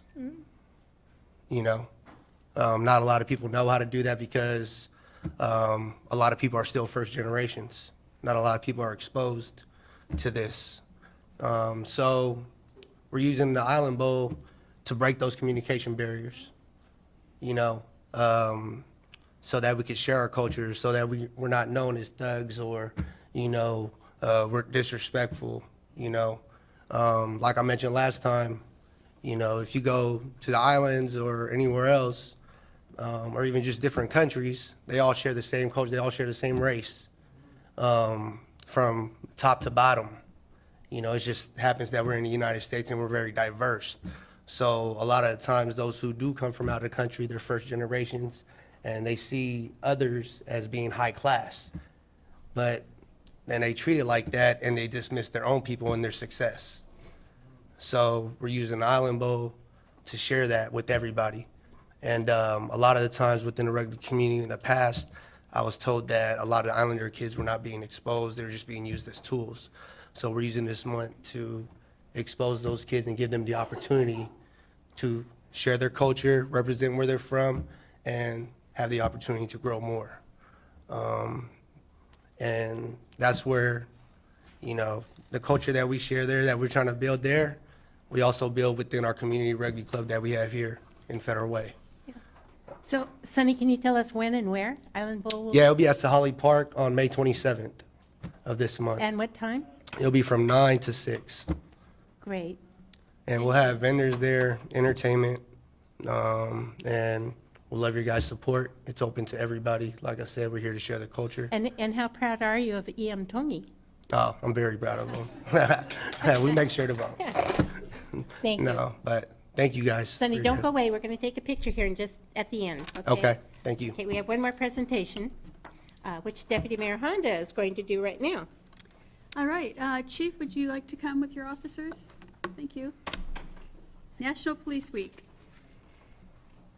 Whereas there are more than 800,000 law enforcement officers serving in communities across the United States, including the 150 dedicated members currently serving the Federal Way Police Department.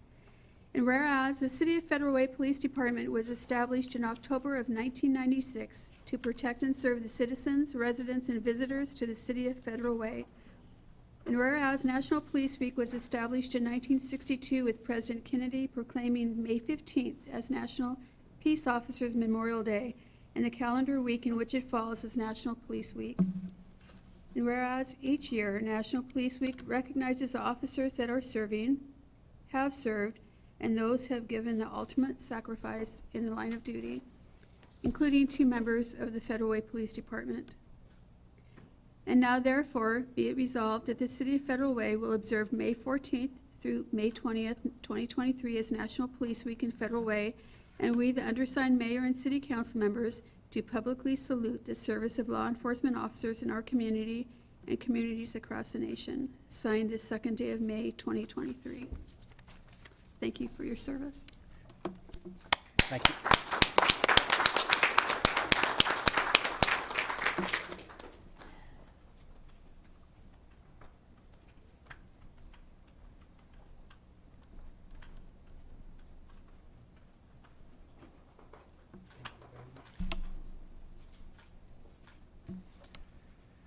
Good evening, Council President Kochmar, Deputy Mayor Honda, and members of the council.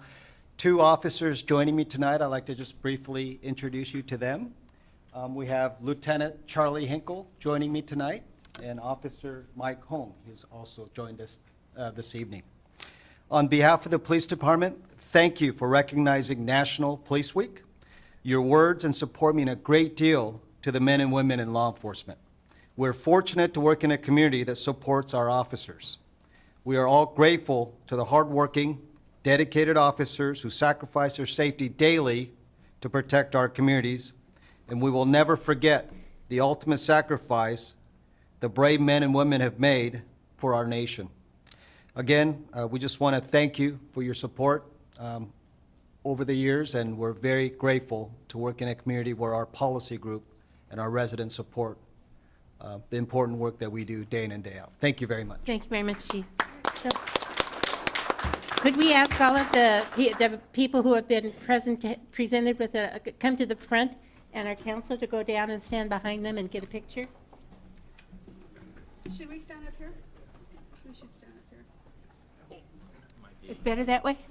So we're standing up here, and you're going to be there, so we can get everybody in.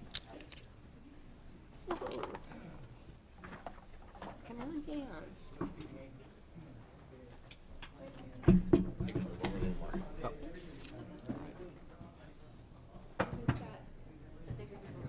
Maybe. Got Stephen. Chief, you can come closer to us if you'd like. Well, I don't know. It's all good? Okay. Is Stephen here? We probably have to move, or they have to move up here. So, Andy, can you move down a little so we can get the flags in the center? Yeah. We're centered on Federal Way, right? Okay. Not quite so far. Not quite so far. Hands up. I'm standing on the thing and I'm still too short.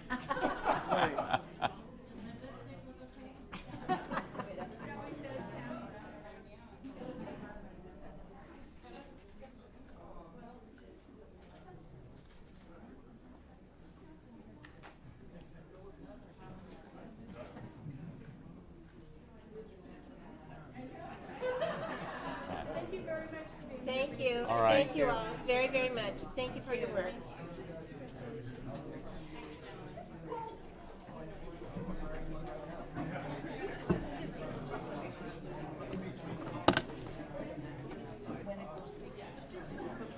Set this over here somewhere. Oh, thank you. Thank you all very much. I promise you we're almost done for the evening. Just a few more things.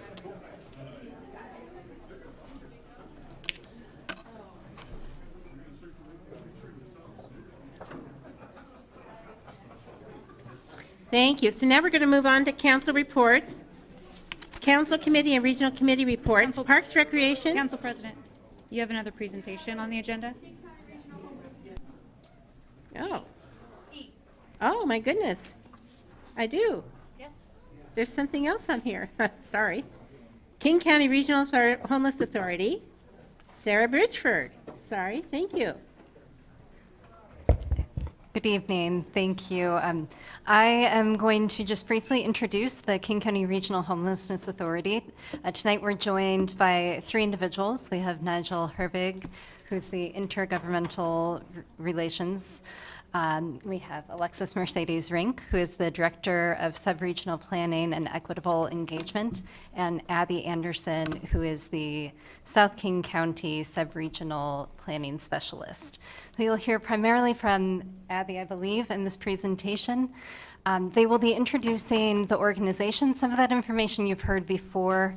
They'll talk through the 5-year implementation plan, and then also touch on the sub-regional planning. So you may recall that this is the first time with the creation of KCRHA that we have that sub-regional focus, which is really important as we look at the resources that they'll be planning There aren't enough resources to meet the needs of people who are unhoused, who are ready and looking for services, whether that's housing or other services. So it's really critical that we hear what they're doing with this implementation and then take the opportunities that they offer for engagement in that planning. And with that, I'll pass it off. Do you want to do an intro before? I can bring it up while Alexis intros. Good evening, Council. Thank you so much for the opportunity to be here tonight. For the record, my name is Alexis Mercedes Rink, Director of Subregional Planning, and again, I'm joined here tonight by my colleagues, Nigel Herbig, and as well as Abby Anderson. The last time I was here before you all, I presented a little bit on our progress to date, a bit about our organization, and as Sarah described, we're here tonight to be talking about the 5-year plan, talking a bit more also about data, and then really getting your guidance on how the subregional planning team can move forward in creating an appropriate subregional plan for South King County. So seeking your guidance tonight on those areas. With that, I do want to give my colleagues an opportunity to introduce themselves as well, and then we'll be going into our presentation. Nigel Herbig, I'm the Intergovernmental Relations Manager for the Authority. Happy to be here. And I'm Abby Anderson. I use she or they pronouns, and I'm the South King County Subregional Planner. I think I need just one moment to make sure that we are screen sharing, so 1 second. Let's just stick with this. All right, that should be set. Oh. I'm not sure if I can advance the slides this way. Oh, we can. All right, perfect. Thank you for bearing with me with the technical difficulties. We are really excited to come here to talk tonight, as Sarah mentioned, about a little bit of background on what we do, but then specifically diving into our 5-year plan and sub-regional implementation plan. Thank you. I'll just keep rolling as we figure this out. I first want to ground us in our theory of change, which we use really as a foundational element to all of our work, policies, and decisions. And I'll read it out for us tonight. It says that if we create a homelessness response system that centers the voices of people with lived experience, then we will be able to meet the needs and eliminate inequities in order to end homelessness for all. So I know that Alexis and I were here back in August, I believe, to provide a little bit more of a comprehensive overview of our agency, but it can be a little bit confusing, and we are brand new, so I just want to provide a little bit more history and background by way of reminder. So back in 2018, the National Innovation Service came to King County to evaluate our homelessness response system and determined that a centralized, coordinated, and streamlined response would appropriately meet the need and standardize our homelessness response across the county. Therefore, in 2019, the City of Seattle and King County signed an interlocal agreement, therefore establishing the Regional Homelessness Authority. In 2020, as with everyone else, we hit a few roadblocks, and the homelessness landscape drastically changed as we found new ways to shelter and house folks. In 2021, we were finally able to hire our first employee, our CEO, in April. We're excited to have just celebrated our 2-year anniversary just a couple of days ago. And since then, we've been hiring up and understanding what it means to be the Regional Homelessness Authority, taking on all of the different data elements, and beginning the process of redesigning the homelessness system. In 2022, we really started that work in earnest and started diving in and developing our 5-year plan, which we'll talk about in a little bit. And here in 2023, we're continuing to look at what service redesign can look like, with the goal always of transformative change for our homelessness response system. This graphic tends to help some folks understand how we are distinct and different from the City of Seattle and King County. 3 things that are the major things that we do is that we are a public funder for homelessness services, taking in funds and distributing those out to different service providers across the county. We oversee and collect data, which is really important for understanding how to better plan our homelessness response system and understanding who is experiencing homelessness.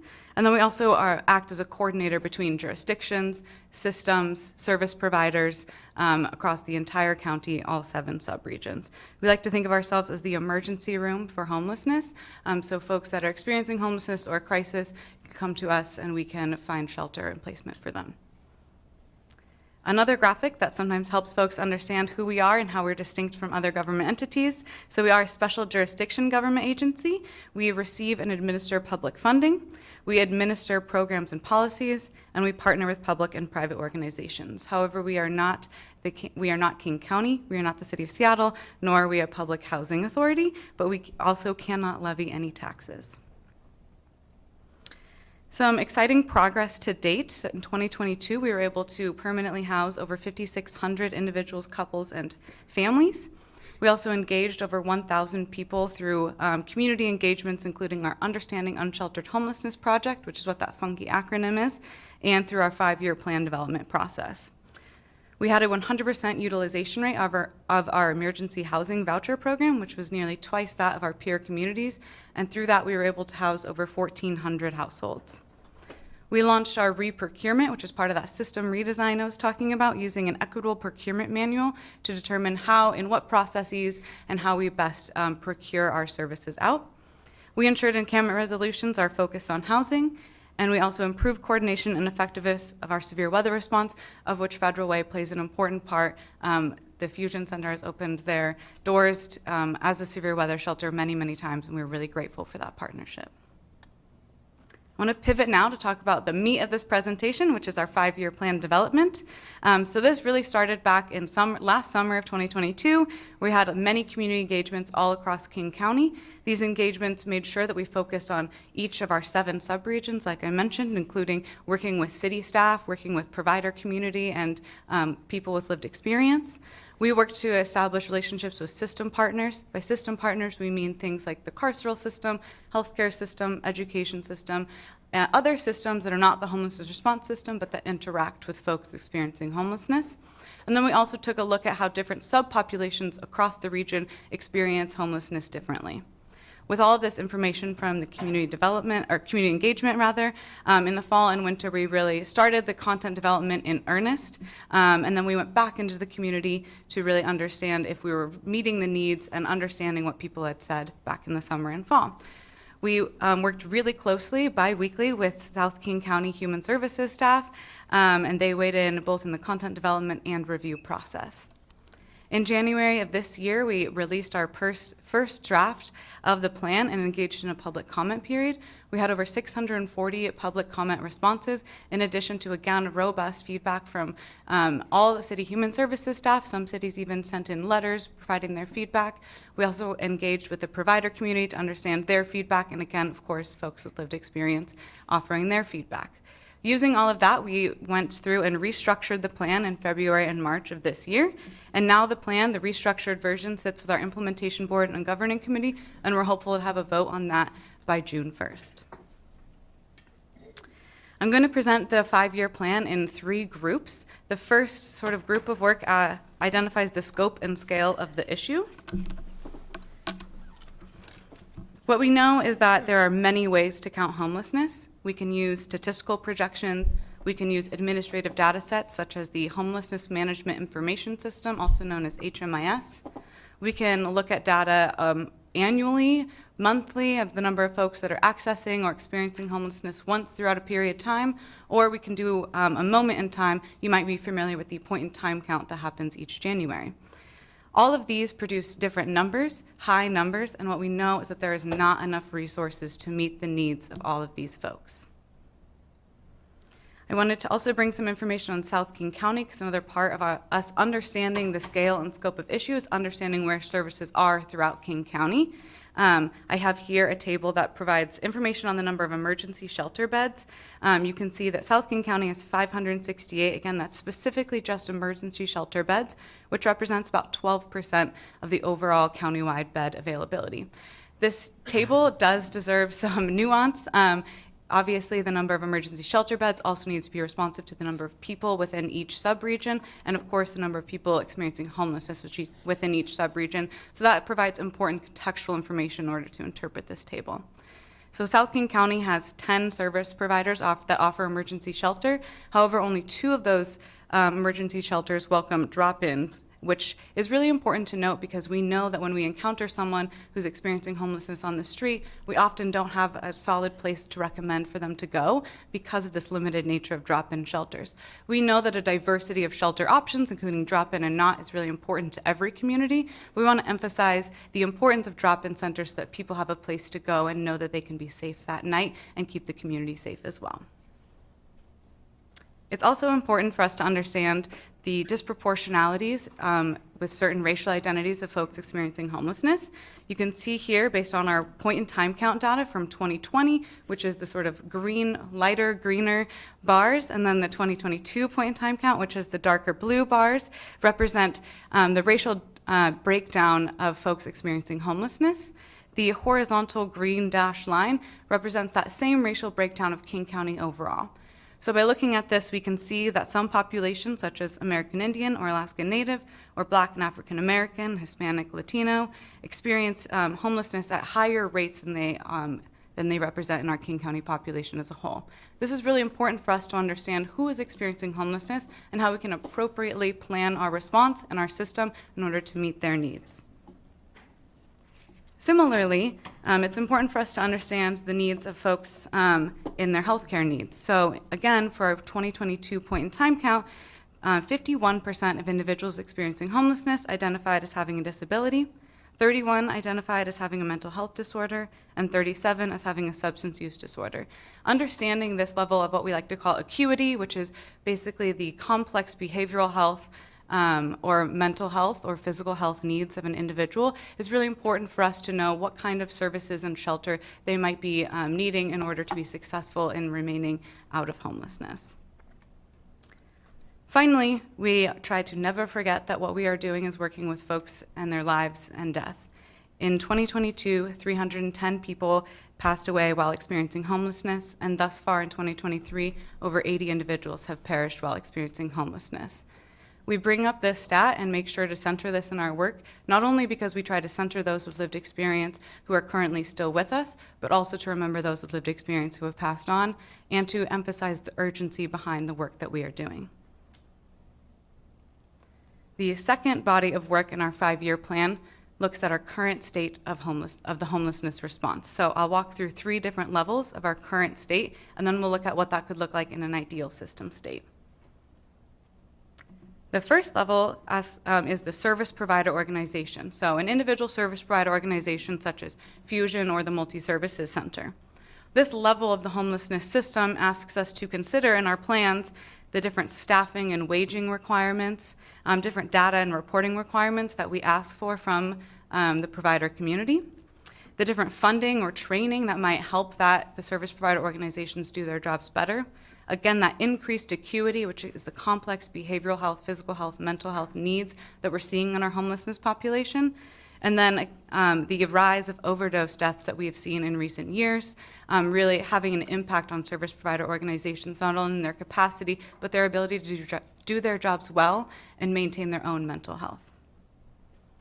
The next level of our current state of the homelessness system looks at our network of homelessness services. So this might be considering someone that's meeting with outreach and getting placed into emergency shelter, onto transitional housing, and so forth. This level asks us to consider different data sharing between providers and how they're doing that and how we might be able to do it better. Looking at referral pathways, again, through those different throughputs from one service to another, one service to permanent housing. It asks us to consider sub-regional gaps and where we can improve our response in different areas. Subpopulation gaps and how we can improve our response for certain subpopulations, thinking about those disproportionately represented individuals. And then it also asks us to consider how our programs are faring, looking at performance monitoring and how the system is operating as a whole. The final level of our homelessness response looks at system-to-system connections. So like I said before, when we mean system-to-system, we're talking about different systems, child welfare, education, healthcare, behavioral health, that people experiencing homelessness might interact with. This level asks us to consider what lack of collaboration and alignment might look like, how we can strengthen the limited connective tissues between systems.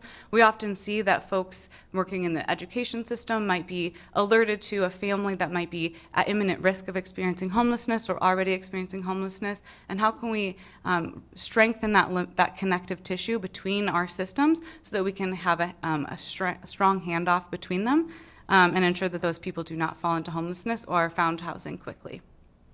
We also want to improve our data sharing and transparency, understand better different accountability and role clarity, and then better align coordination on funding sources, both procuring those funding sources within each system, but also strategically and effectively deploying that funding source. So given these three levels, what we've identified as an ideal system state for each of them is that every service provider is able to adequately hire and retain trained staff that can carry out best practices when serving clients, that all service providers are coordinated through data, that every subregion has what they need, and all disproportionately impacted subpopulations are served. And then at the system-to-system level, that there are no missed opportunities to intercept someone before they become homeless, and that we're ensuring supportive transitions. So the last body of work for our 5-year plan is really the meat of the plan and says, how do we get to this ideal system state? It starts with our one overall goal, which says to bring unsheltered people inside as quickly as possible to prevent death and further harm. This not only reiterates our mission as the Regional Homelessness Authority, but also underscores the urgency behind the work that we're doing. In order to measure our success and be accountable to the public, we have identified several metrics that are all pointing towards how we can house people quickly and understand the performance of the system as a whole. You can see here that we are planning on tracking the number of households accessing, entering, and exiting the homelessness response system, the number of households that are returning to the homelessness system, and then the number of units that we have across the entire system. We know that the experience of homelessness is unique, dependent on individual geography and household type. So whenever possible, we hope to break these measures down by household types such as single adults, families, youth, and young adults, by race and ethnicity, or by program type, which is to say, like emergency shelter versus transitional housing would be two distinct program types. So we will be measuring this against our activities in the plan. I believe we have about 76 activities in the plan right now. Here's just a quick snapshot of the first 3 that you'll see in this year's 1 to 2 table. So this is how our 5-year plan is currently laid out, with the actions or activities on the far left column, with the topic areas following that, which just helps us to understand what body of work that activity is related to. And then we have an impact statement, which allows anyone who's reading the plan or watching our work to understand how that action will impact their community and will impact the homelessness response system as a whole. At the end of every impact statement, we have a bolded phrase that will then call back to those metrics that you saw on the previous slide, so that you will also be able to track them on our website when we have dashboards available for people to understand how we're doing. The last column simply notes whether or not we've already started this work, as we have been up and running for 2 years and have undergone some of this work already. So we will have a similar table to that for years 3 through 5, in recognition that we need to sequence and prioritize these activities in order to do this work effectively. And then we also have a third table that identifies our go-first strategies if and when we identify new funding, so that we can quickly act once that funding is identified. All right, I now want to pivot us to our South King County Subregional Implementation Plan. So the subregional implementation plans simply ask the question, what does it mean to implement this 5-year plan in South King County? They will contain 6 elements. The first 4 are simply like the landscape of services, what's available and where, what kind of level of investment and funding is available in each subregion, what is the lived experience of people experiencing homelessness like in each subregion, and how do those 3 inform the gaps and needs in that subregion. The last 2, numbers 5 and 6, are really what we're focusing on right now, which is developing action steps and timelines for our subregional implementation plan so that we can quickly act. To identify those action steps and timelines, we first had to identify which of the 76 activities in the 5-year plan should be included in the subregional implementation plan. In collaboration with community, including human services staff, we've identified 30 activities that should be tailored to each subregion. Now, the other 46 or so activities are still important. Some of them are just need to be either standardized across the entire county and the entire homelessness response system, because we want to centralize the effort and ensure there's equity across the system. And then some of them are simply KCRHA administrative tasks. And I have an example in just a few slides to help us understand this better. So these action steps and timelines for these 30 activities that will be tailored will be developed in partnership with the South King County community, and we have started doing this work by identifying some subject matter working groups. These groups are really the groups that will be focused on a certain subject matter, and they will work on targeted activities related to their subject matter to, again, develop those action steps and timelines. So far, we've identified over 230 people from the South King County community that will be sitting in those will be invited to sit in on the subject matter working groups and to develop those timelines. So here is a quick example of what we envision the subregional implementation plan to look like. I want to emphasize that we've done the work to identify the people in the subject matter working groups. We have not yet started developing the action steps and timelines. This is purely an example so that you can try and visualize what this plan will look like by the end of the year. So this activity has been determined that it should be tailored to each subregion. It involves our Ombuds Office. Our Ombuds Office is an existing office within the King County Regional Homelessness Authority, and they are tasked with accountability and oversight for the entire homelessness response system. This activity is directing us to deploy an effective communication strategy to ensure the Ombuds Office is a well-known and easily accessible, including the creation of a centralized contact mechanism. So this, because it involves easily accessible and it will be unique to each area and geographic area.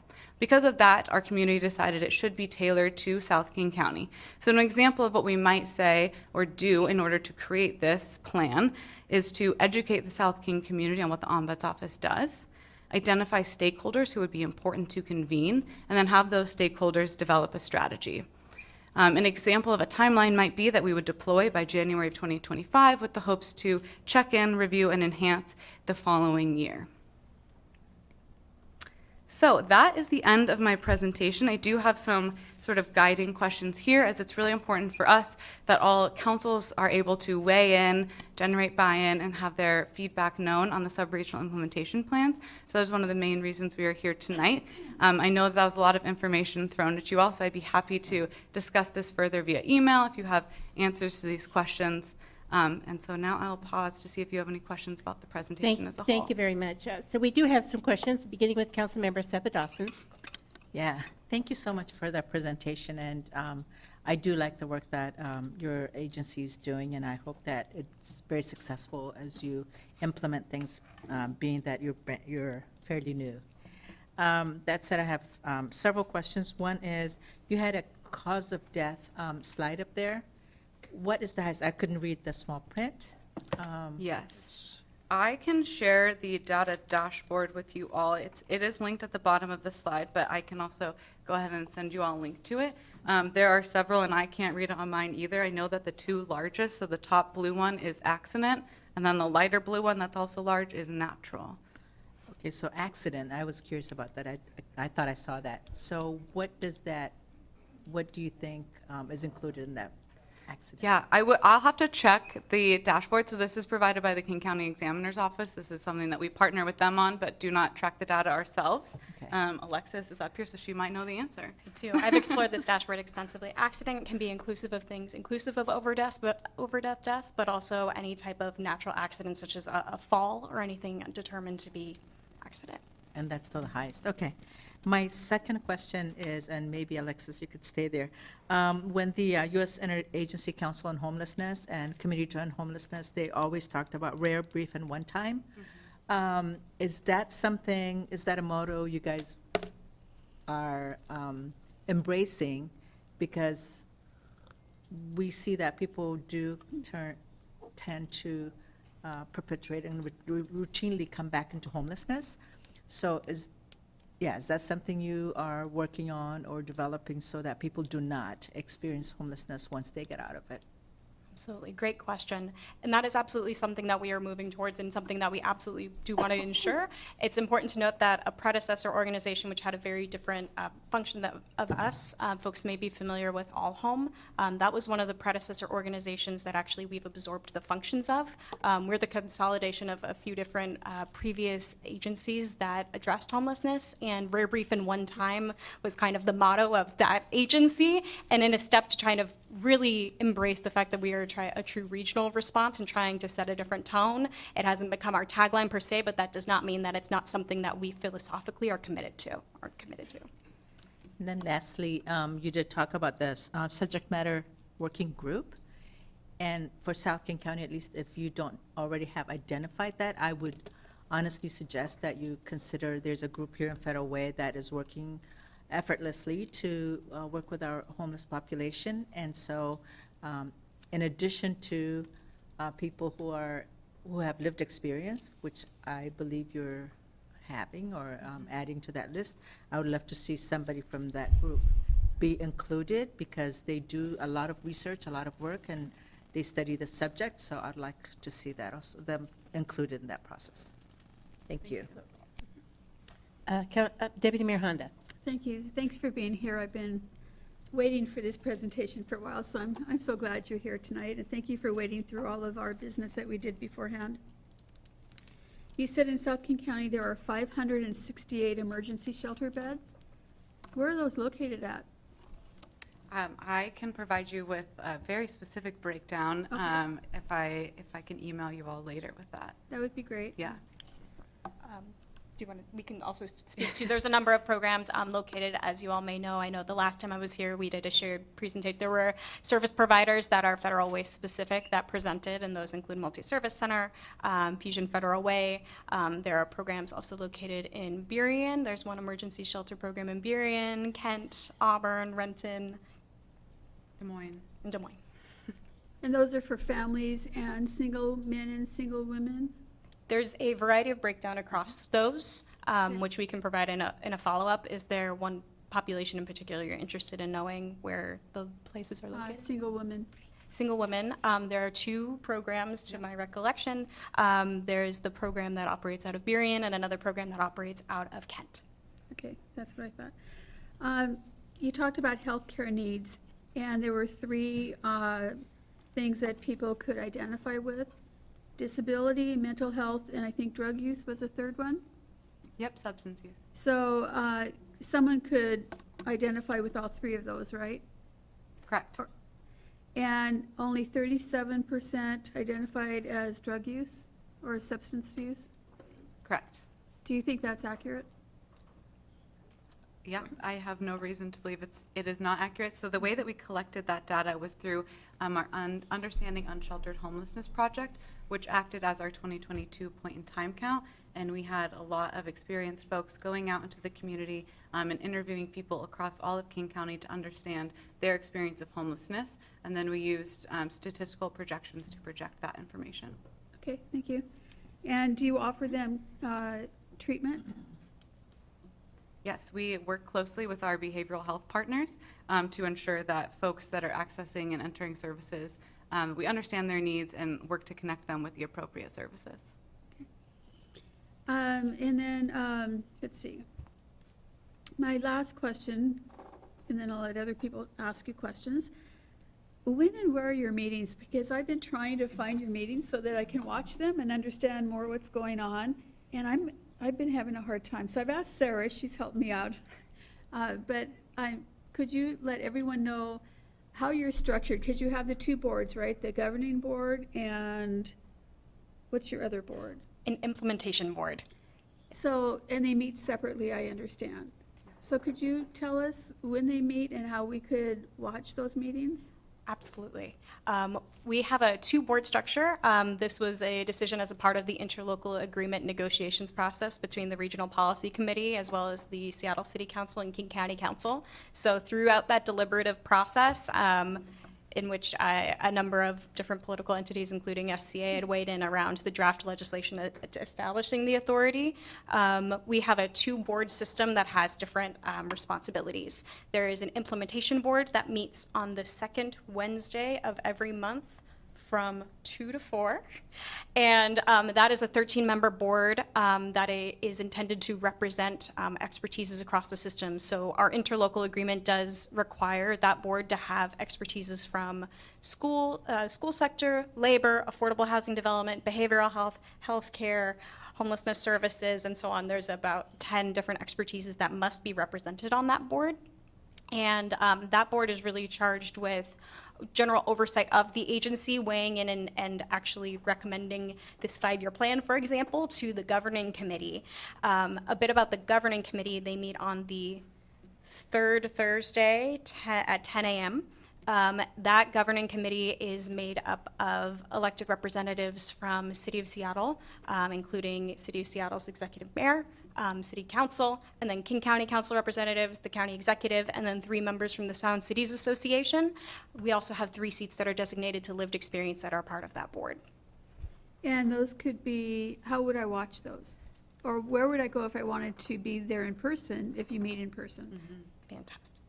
Yeah, you can find the meetings on our website. It is admittedly a little tricky to find, so I will absolutely follow up with this meeting with direct links to each of those pages that have the Zoom link information. And then I believe both of them, their in-person sessions are at the City of Auburn Council Chambers. We'll have our intergov affairs speak on that. Yeah, the city of Auburn has been very generous in letting us use their chambers for the last few months. We're actually actively looking to find other hybrid, accessible meeting rooms throughout the county so that we can move those meetings around a little bit more. City council chambers tend to work fairly well because they're already set up for hybrid, but we're hoping to rotate those around a bit more. And do you take public comment Yes, yeah, both boards take public comment. in the beginning of the meeting? Yes. Okay, thank you. Thanks very much. Thank you. Councilmember Walsh. Yeah, just a few questions. One, going back to the, on the deaths, you know, the accidental deaths, do you have a breakdown on, you said that included overdose deaths. Do you have a breakdown between overdose and other accidental deaths? It's a fantastic question. I think something we're all really interested in. This dashboard is actually owned by Public Health. They don't offer a breakdown on this particular dashboard, but Public Health also does have an overdose deaths dashboard at large. So it's not specific to those just experiencing homelessness, but you can see between the two, it does provide some good information. Okay.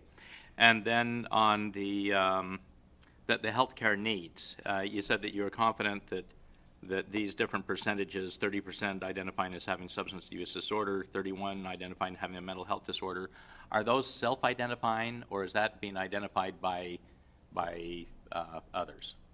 It's a fantastic question. This was a self-identified assessment, which is why we do consider this a particular floor when we're talking about this issue. Okay, so it may not be truly representative of the actual, I mean, if somebody's has a drug, substance abuse problem, and they are not wanting to identify themselves, it could be dramatically different than what this figure says it is then.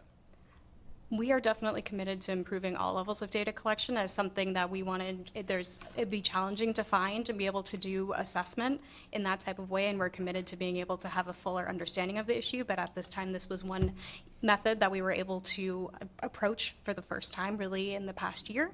And so we'll be continuing to explore to have a better understanding because, again, we want to have a real holistic approach and move forward in our planning efforts appropriately, especially when it comes to addressing the intersection between homelessness and substance use disorder.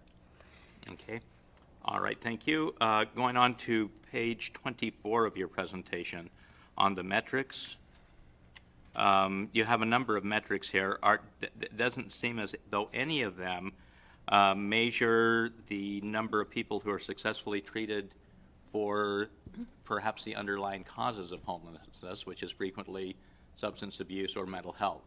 And is there any effort to show any successful outcomes with treatment of substance abuse or mental health? Definitely appreciate that question. A part of our legislative scope is really specific to homelessness, and we don't have full oversight over all behavioral health treatment services, so that would be something difficult for our agency in itself to measure. However, we've been working with the DCHS, Department of Community Human Services, Mental Illness Drug Dependency Work, Behavioral Health Recovery Division, because we do want to be able to see that intersection, but just given our role and purview, us being able to be the owners and consistently evaluating that is not possible at this time. So the basic philosophy that this operates under is a housing first and a harm reduction philosophy then. We have a number of programs that we are funders of that use a variety of approaches. And so we understand that not every approach is going to work for every individual, and so we have a diversity of different program types that have different program requirements. Okay.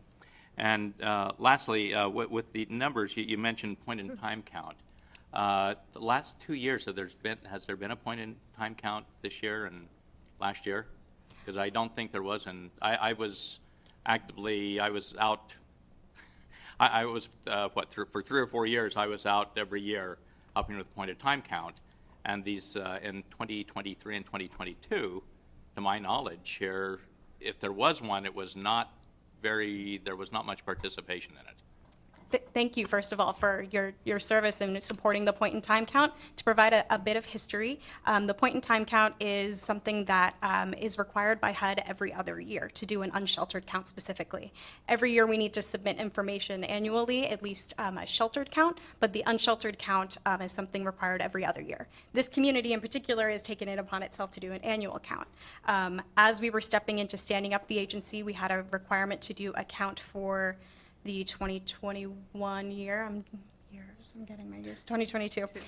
Apologies. And so at that time, I think it's a huge community-based effort to get all of the volunteers out in community and out counting. And at the time when a typical agency, like our predecessor agency, would have been organizing that, we were a team of about 5, and we're just starting to get IT stood up. And so in conversations with HUD, this is when we piloted something new. So as opposed to going out and doing an in-person count per se, we received a methodology exception and used a statistical modeling method, also looking at interviews. So we conducted a series of interviews, and happy to circle back with more information on this particular use of respondent-driven sampling, where we had a series of interviews, and we provided seed booklets. We would have seeds, conduct one interview, and then give that person a booklet to pass along. And the idea being you can do statistical modeling based on a person's networks. So we conducted and set up hubs around the county that would serve as interview hubs, where we collected a lot of information around folks' life conditions, medical conditions, reasons for homelessness, and so on. And then worked with statisticians at University of Washington to do the statistical modeling out, which would land us at this particular number. And would lastly note that this particular statistical modeling method is something that's used by the World Health Organization when looking at global disease outbreak. And so you haven't missed anything. We haven't had that big community-based effort. Okay, so in 2022, 2023, there was no point-in-time count. There was no traditional point-in-time count with teams of volunteers, correct? All right, thank you. Thanks for your presentation. Thank you. Erica, Councilmember Norton, do you have any questions? I can't see whether you have your hand up or not. Yes, I do. Thank you. Hi, thank you for your presentation tonight. It was very good. Do you have the cost per individual to keep them housed per year and for all the services that are provided? We do not have that number handy with us tonight, and would voice that there's a variation depending on the type of program that an individual may be utilizing.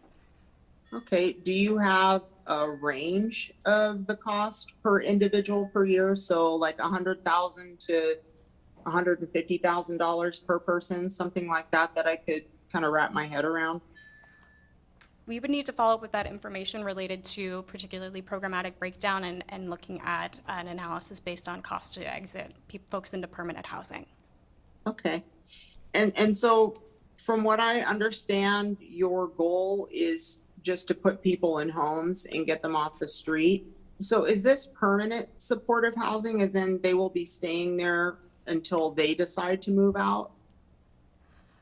not for all individuals. We know that across in what we see in folks experiencing homelessness, folks have a variety of needs. For some folks, there may be a solution where we're looking at permanent supportive housing, but for other folks, diversion dollars and being able to help someone get back up on their feet and being able to secure an apartment is more the solution. So we know that there's a variety of different reasons why somebody may be experiencing homelessness, and our goal is to create a centralized system where there's clear communication and a clear method of identifying what somebody's needs may be so we can find the right solution for them.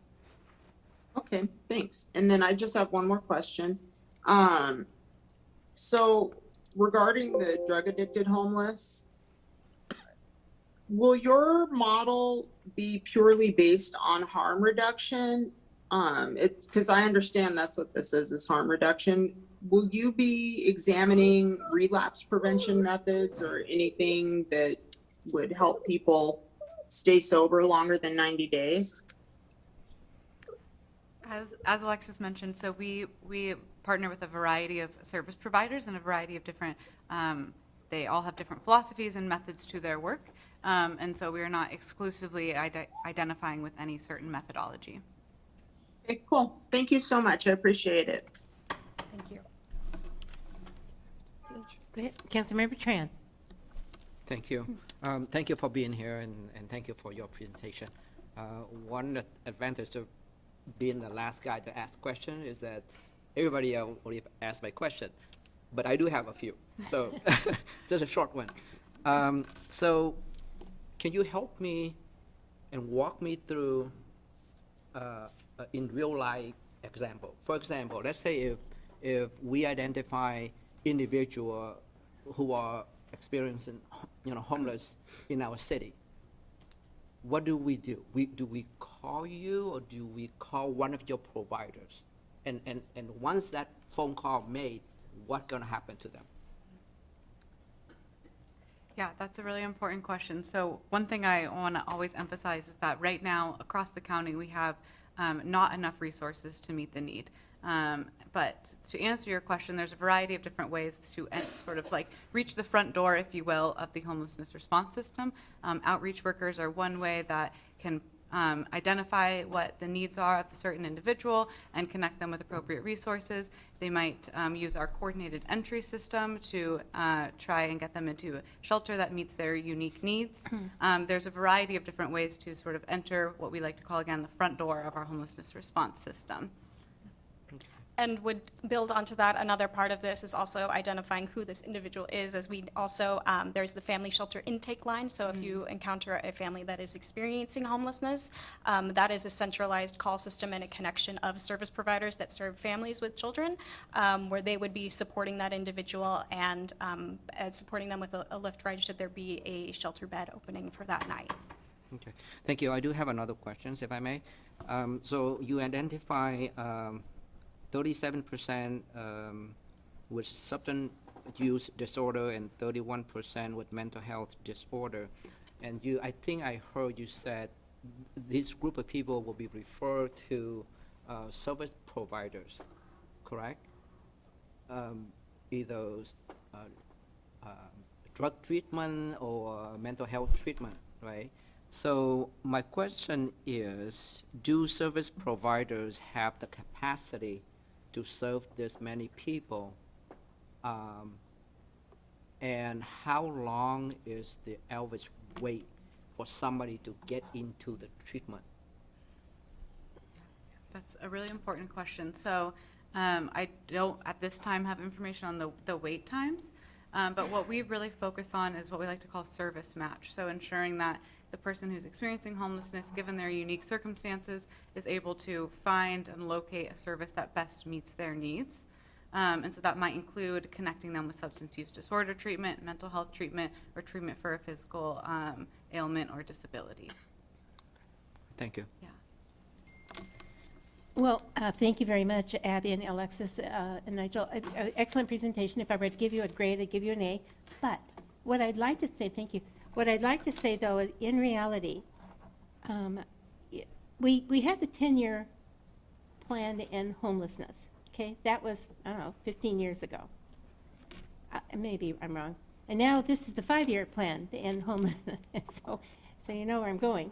But during all that time, we've always had the Multi-Service Center and Fusion. And both of those organizations were actually started by people within our community who saw the need. Multi-Service Center was a food bank, that's how it began. And Fusion was, helping women who were escaping abusive situations. And so, those have progressed and have grown. And actually, through the Multi-Service Center, as Councilmember Walsh was stating, that's where we do our point-in-time count, as you know. So I guess, how do we get, how does this structure work? So we've paid the county tax money, new tax money, that they bought the hotels with. We call them the drug hotels that are now sitting empty. In our city, we have Extended Stay, Red Lyman, and now they're talking about buying the Stevenson Motel. So now they've just passed another levy for mental health. I mean, where do you come in all of that? What we want are beds and treatment, and both of them together. And how do we get that here? Because at one point in the 10-year plan to end homelessness, we were talking about Mary's Place being here, but then they stayed in Burien or went to Burien. We have nothing here really other than some empty hotels. What do we do? Absolutely. I really appreciate that question. Would start with a piece around something about our just general structure, because definitely hearing the piece around it, and I say this as staff working on a 5-year plan, we've heard that a lot. Well, how will this effort be different than previous plans to address homelessness in our region? Something I'd offer here is that we're uniquely structured and positioned by essence of what we are as an entity. We finally have all of these major data sets consolidated under one roof, which has been tremendously helpful, especially as we're looking at improving data work and being able to better understand and address these needs. But to your point specifically around health through housing and some of those pieces, of course, we do not oversee the health through housing program. We do partner and work with Department of Community Human and Services. So we can't speak on that program specifically tonight, but we definitely want to be working on, and what we'd like to pursue with our South King County plan is identifying, as you spoke to, what the real needs here are and be able to work in partnership with you to get there. Really nice if you did. I appreciate that. But, I have one last question, which is if you said that they would be referred to treatment, what does that really mean? Does that mean you follow up? Does that mean that they go into treatment? I mean, obviously, it's not happening in your facility. Where is it happening at? And how does that, where are the treatment centers at? Absolutely. And so in our work in partnership with behavioral health providers, we are really trying to understand what's the current status and how much do we have, and also how can we work in partnership to be able to scale. And so as we work with frontline staff and understanding and working with service providers, we try to have a better understanding of how caseworkers are also supporting folks who may be seeking housing services and how they're supporting folks who are getting treatment. Is there more you want to add on that? No, I think Alexis really covered it. Yeah, we're actively working with public health and excited to see how we can expand our relationships with behavioral health providers in order to make those matches even more seamless. Well, so my issue here is we need beds. We have no shelter. We have to offer shelter in order to get people off the streets, but we want to offer treatment. And so those are our issues here. So if you take that back to your two boards and let them know, come on down and visit with us. Those are our concerns. We're spending a lot of tax money that we don't know where it's going. Thank you. Thank you. Oh, thank you. Sarah, are you? Yeah, please. Okay. Reiterate the gratitude for you coming out this evening. Thank you so much. Thank you very, very Thank much. you so Thank much. you, all three of you. Thank you very much. Thank you. So Nigel, maybe you want to talk to our staff about maybe using Federal Way City Hall for some of your meetings. That would be lovely. I will reach out. Thank Give you. them a call. Thank you. Sorry, Brian. Ever. Okay, so since I'm playing mayor for the night, I am taking a little. All right, now we're going on to council committee and regional committee reports. First is Councilmember Walsh with Parks, Recreation, Human Services, Public Safety. All right. first off, our next committee meeting will be a week from tonight, April 9th at 5 p.m. right here. Also, I would like to make a comment on kind of tying the Parks Appreciation event that we had this last Saturday with where I was at, not there, but over in Korea and Japan. And one of the things that the Councilmember Tran mentioned is the high level of respect that the people in those countries have. Respect for authority, respect for their elders, respect for each other, respect for themselves. And a number of years ago, the most remarkable story that I had heard coming out of Parks Appreciation is from there was a young man who was walking across with a middle school kid walking across the grounds at I believe it was Lakota, and some of his friends decided they wanted to tag some of the things there in the park, and he said, "No, you can't do that. This is our park." It was where he and his family had worked and done a project on Parks Appreciation Day.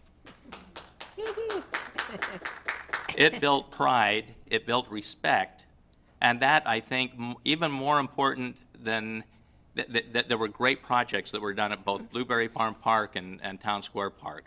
But the most important project that's done on Parks Appreciation is building the respect in the young people for the properties and the responsibility. That's the most important outcome of it. And I think that we need to work on doing that, building the young people, helping them gain a greater respect. And, that's, as was said, in Korea and Japan, there is zero graffiti, there is zero trash, there is zero, and I think it comes down to respect for others, and things like Parks Appreciation helps build that respect and responsibility. So that is the most important outcome. The only other thing I would say is go E.M. Tongi. He's down to the top 10 now, so anyway. Well, I think he's in the top top eight. Top 8? Yeah. All right, top 8. All right. Okay, so now we have no land use. Councilmember Dovey is gone. So Councilmember Tran, Finance. Thank you. So the 3 items on the consent agenda, item B, C, and D came out of the FedRAC committee last week.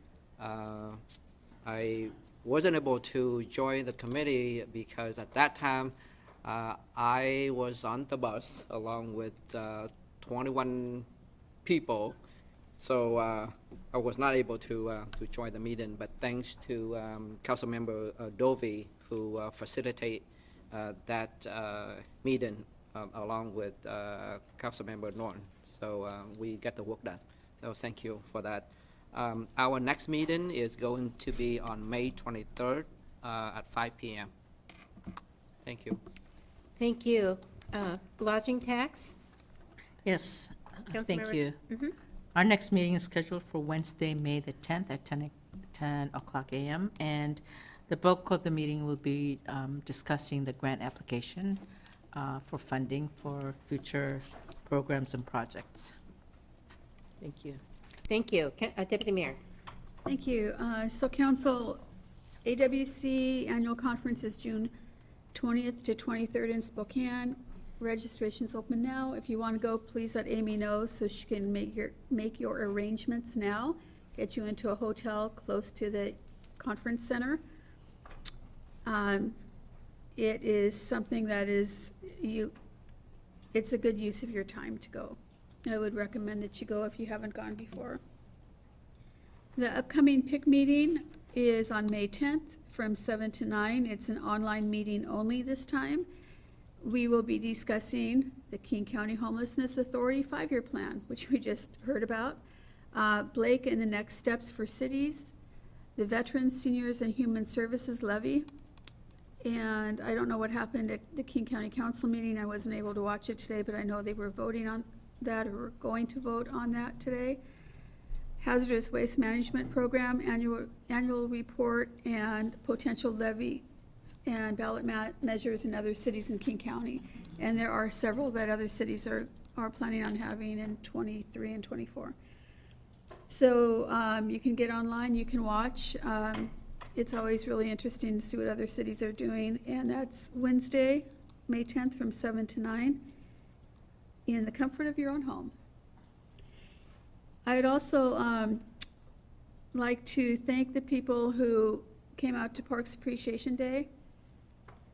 And I was especially happy to go to the PAC, Performing Arts and Events Center, and see all the people up there digging up the, looking at you guys, digging up the dead plants and trees up there, and the Parks Department for their commitment to finding a way to keep, there's just this one section of the planters that things die in. And I don't know what's going on, but I know Parks is going to figure out what's going on so that the next planting there, the plants will survive and be strong and grow and be beautiful. But thank you for working up there. I appreciate that. We did have the Little League opening ceremonies on that same Saturday, and which is something we missed talking about earlier today.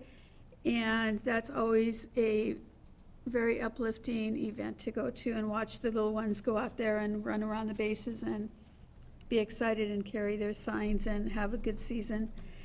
And Ian, good luck to him. If you are interested in voting on American Idol, you can't wait until it is shown in Federal Way. You have to go online or text or however you vote. There's 3 different ways to vote when the show is live, and it's on the East Coast. So, yes, 5 p.m. So if you wait to, I think voting is only open for an hour to an hour and a half, but if you wait till you listen to the contestants sing, it's too late. So please be aware of that. We'd like him to go all the way, and he's doing a great job. Thank you. He's in the top 8, yeah. Yeah, thank you. And the next show is either Sunday or Monday. I was just trying to find that out because I know it's not on both days, but it's either Sunday or Monday.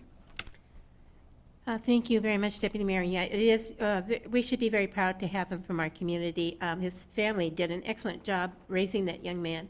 And, you know, it's wonderful to have somebody on a national stage who's talking about emotion, but talking about values and talking about honoring your parents. It's a wonderful thing to have.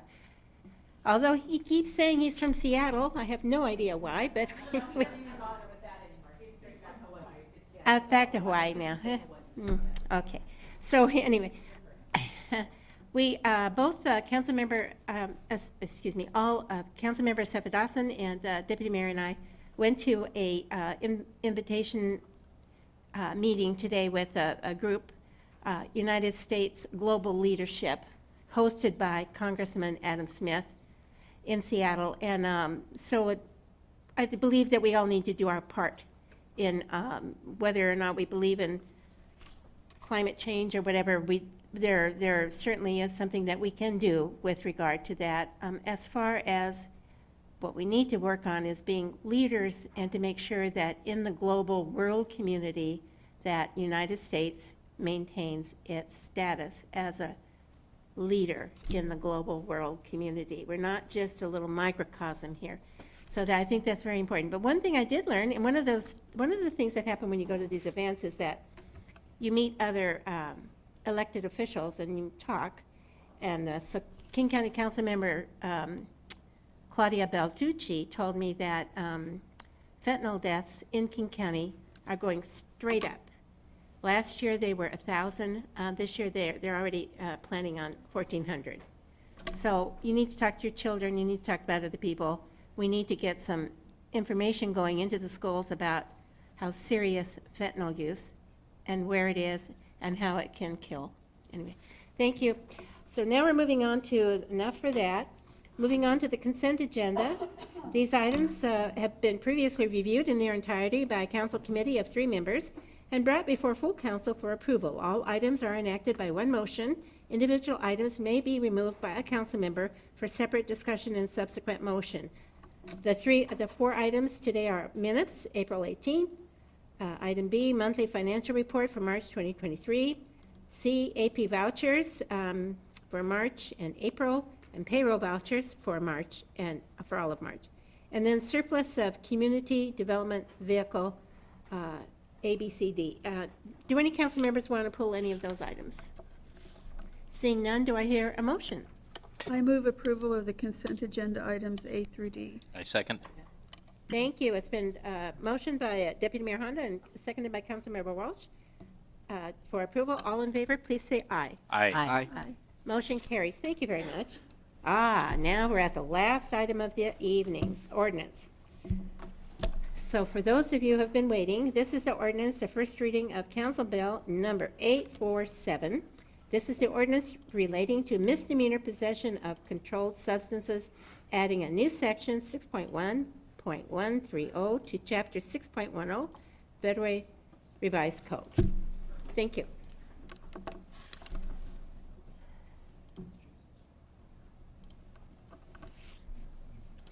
Good evening, Council President, Deputy Mayor, and Council. There we go. I'm here to present an ordinance that proposes making it a misdemeanor crime in the city of Federal Way to possess drugs without a valid prescription, all scheduled drugs excepting marijuana. This is a law that is identical to a law that the council passed. I didn't change this date on purpose. That's when we did it last time. April 20th, 2021. I have made no changes to the ordinance except to update the whereas language to reflect the fact that the state legislature has done some stuff since then. By way of background, this all started when the Washington State Supreme Court, in the decision State v. Blake, invalidated the statewide felony law that prohibited possession of specific controlled substances without a prescription. The issue that the court had was that the statute didn't have the word knowingly in it. So it was what's called a strict liability offense, meaning if you were found to factually be possessing, it's on your person somehow, one of these prohibited substances, and you didn't have a prescription, it didn't matter if you knew about it or not, you were guilty of this felony. The court was very concerned about the innocent possessor scenario, borrowed a jacket, borrowed a car, and they didn't feel that the level of felony crime, the consequences of getting a felony conviction, the potential of jail time was warranted without the state proving knowledge. So for a time there, the state didn't have a law on this topic. The only law on the topic had been invalidated. The obvious, I think, easy fix would have been for the state legislature just to add the word knowingly as identified by the state Supreme Court to the language and called it a day. That is not what the state legislature did. Instead, they passed an admittedly experimental law that was to sunset July 1st, 2023, that we've talked about a lot over the last couple of years.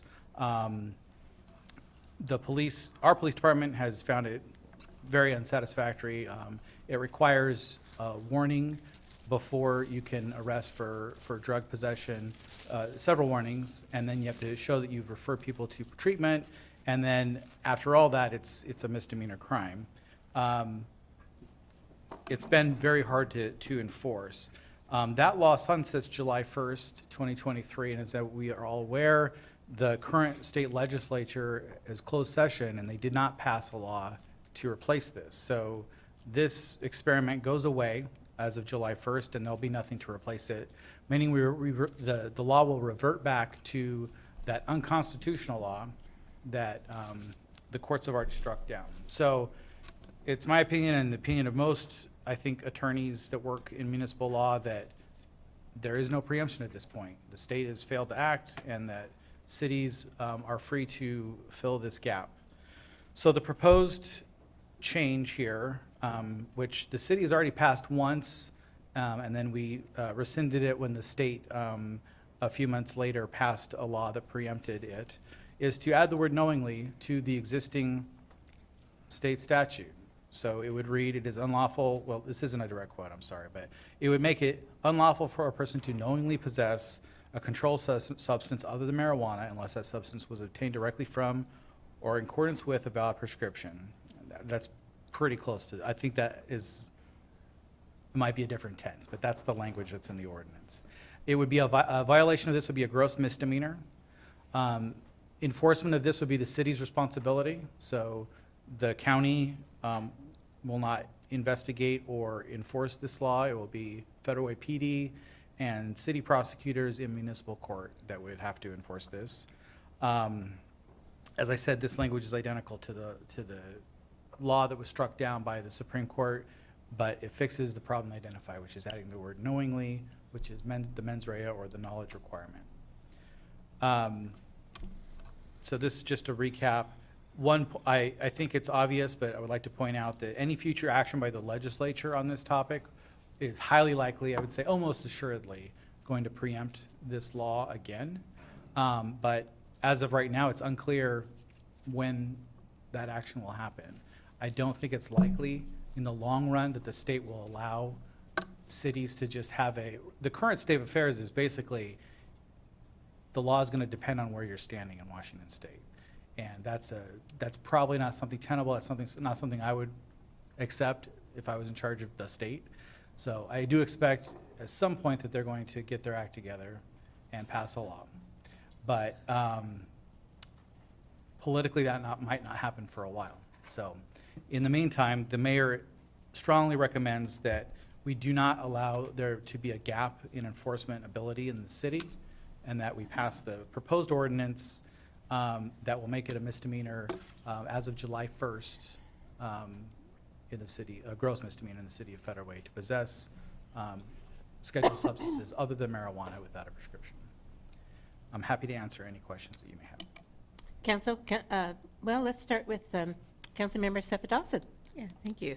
So can you tell me, just for my own knowledge, the difference between felony, gross misdemeanor, and misdemeanor? Yeah. There are levels of punishment generally. So the lowest is misdemeanor. It's punishable by 90 days in jail and a $1,000 fine. A gross misdemeanor is 364 days in jail and a maximum of $5,000 fine. And a felony, it depends on how it's defined. So a felony can be anything from a year to life in prison. So felonies come in many different flavors, and this was a class, I believe, a class C felony. I was never a felony prosecutor in the state of Washington, so meaning it was one of the lowest forms of a felony, but it did. The big impact that it had in statewide enforcement was that it was it added points. So if you had a bunch of these kind of drug convictions, then later on you were convicted of a more serious crime or serially of felonies, your offender score would go up and up and up.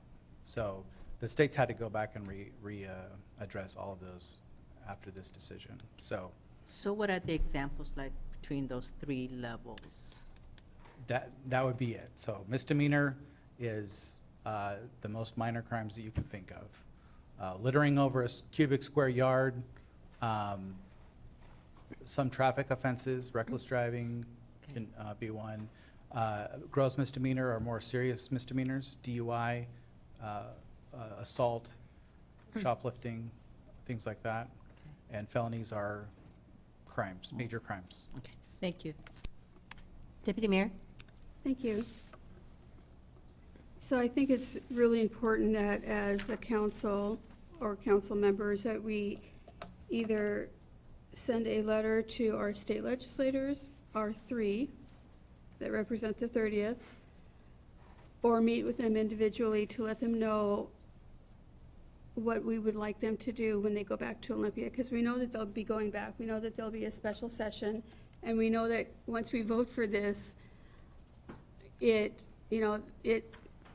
could be taken off, because they're going to come up with their own RCW down there in Olympia. So I think it's very important that we let our legislators know where we stand and what we'd like to see here in Federal Way. And also, last year, there was a lot of talk about money coming into the community for treatment and treatment beds. I haven't seen that, and I'd like to know from our legislators when we're going to be seeing some of that money, and if maybe I misunderstood last year, but I was expecting to see some funding for treatment here in Federal Way. So, but we need to be busy as council and make sure that our legislators know where we stand and what we'd like to see here in Federal Way. Councilmember Walsh. I think it's great that we're taking immediate action on this, and I just encourage us to send it to second reading right away. Thank you. Thank you, Ryan. We do have public comment, if there's anybody who would like to speak, but we do have a written public comment from Alexander Milson. Oh, he's here. I know. To come forward.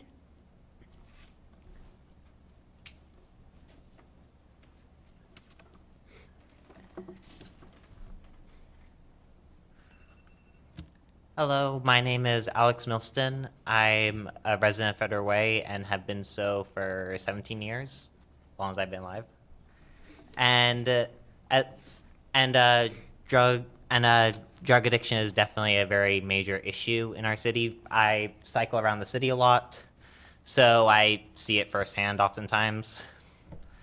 Just today, when I was cycling down to school, I saw quite a bit. And I think I speak for everyone when I say that I want lower crimes in the city, for there to be less drug addiction.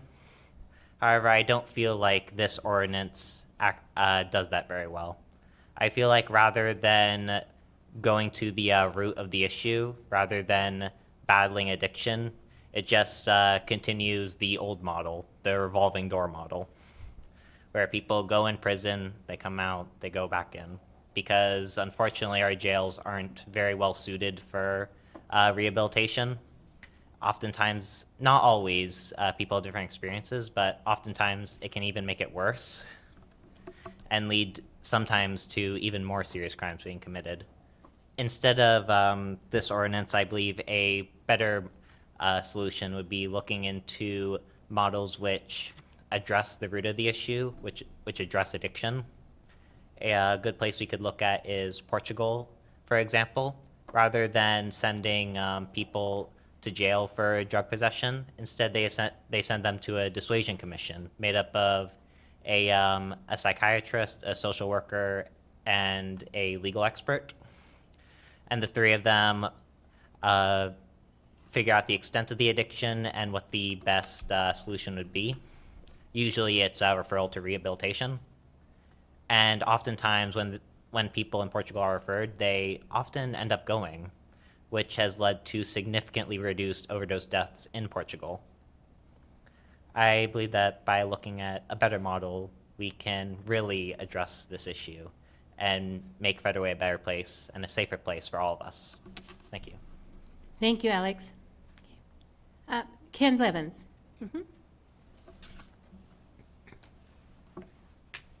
Council, good to see you again. I'll be really brief.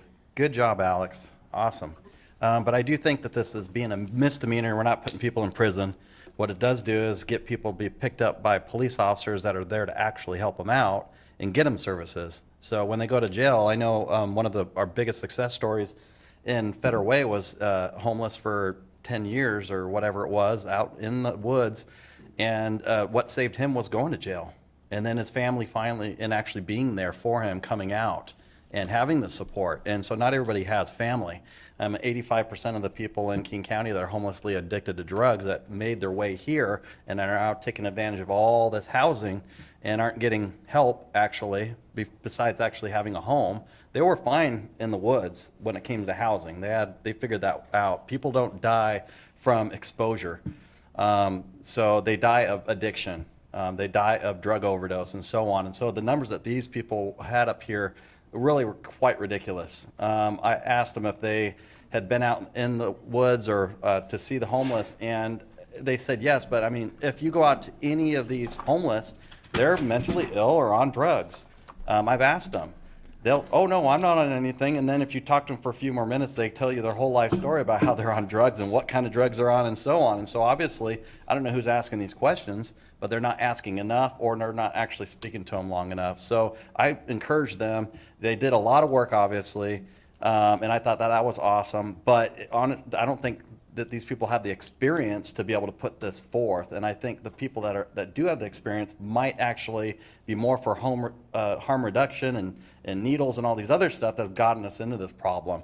And, you know, luckily we don't have people that are using needles as much. Fentanyl's bad, but, you know, people are losing their legs and their limbs and so on from the needles as well. And so, you know, trade one death for, you know, loss of a leg. I think people would rather lose a leg. But that being said, hopefully we're moving in the right direction. I'm really encouraged with, again, this council just jumping on stuff. I wish we were the leader on this. There were other cities that were. But, you know, someone's got to put their neck out there. And I think, you know, thinking more about it and figuring out what's the best way to do it is just one of those things. So you did it, and that's a great thing. So I'm proud of you guys for doing that. So, and then working together. So I just hope we work forward, look at Erica's thing, and maybe look at something better. Don't give up. Hopefully she can come back and maybe just, you know, have more presentation or add to it or something, because I think there's a solution there. It might not be something that you like, but maybe we can learn more about it and actually get it active, and then fund it, try to fund it in one way, and then the funding will come. Build it and they will come, right? So let's do something. But I appreciate you guys so much. Thanks. Thank you very much, Ken. Be sure to fill out a pink sheet so we have you down as having spoken. Anna Patrick?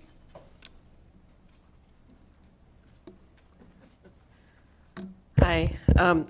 Thank you guys for asking the hard questions tonight of the people that were here. KCHRA, is that what they are? So thank you for asking all of those questions. I thought they were great questions. And I just want to add some comments with this ordinance that we're talking about. I really, really want to encourage you guys to look at Erica's research that she's done and her presentation, and do a feasibility study. It'd be great if we could implement that into these hotels rather than their other protocol that they've been doing. And thank you for asking about the meetings. Hopefully we'll find out about that. And maybe we can have some here and discuss some of these topics, but please look at that feasibility study. And because we do have to have something besides just the ordinance. We have to have the alternative so that we can say, okay, this could happen, or you can choose this. So we ultimately want people to get treatment, and if it means they get locked up in jail and they choose not to get treatment, then we can't let this cause chaos in our city. It's just not acceptable. Thank you. Thank you, Anna. Councilmember Walsh. Yeah, I would just like to just add a little bit. I mean, with this being a gross misdemeanor, be prosecuted here in the city, and the people would go before Judge Larson and Judge Bales.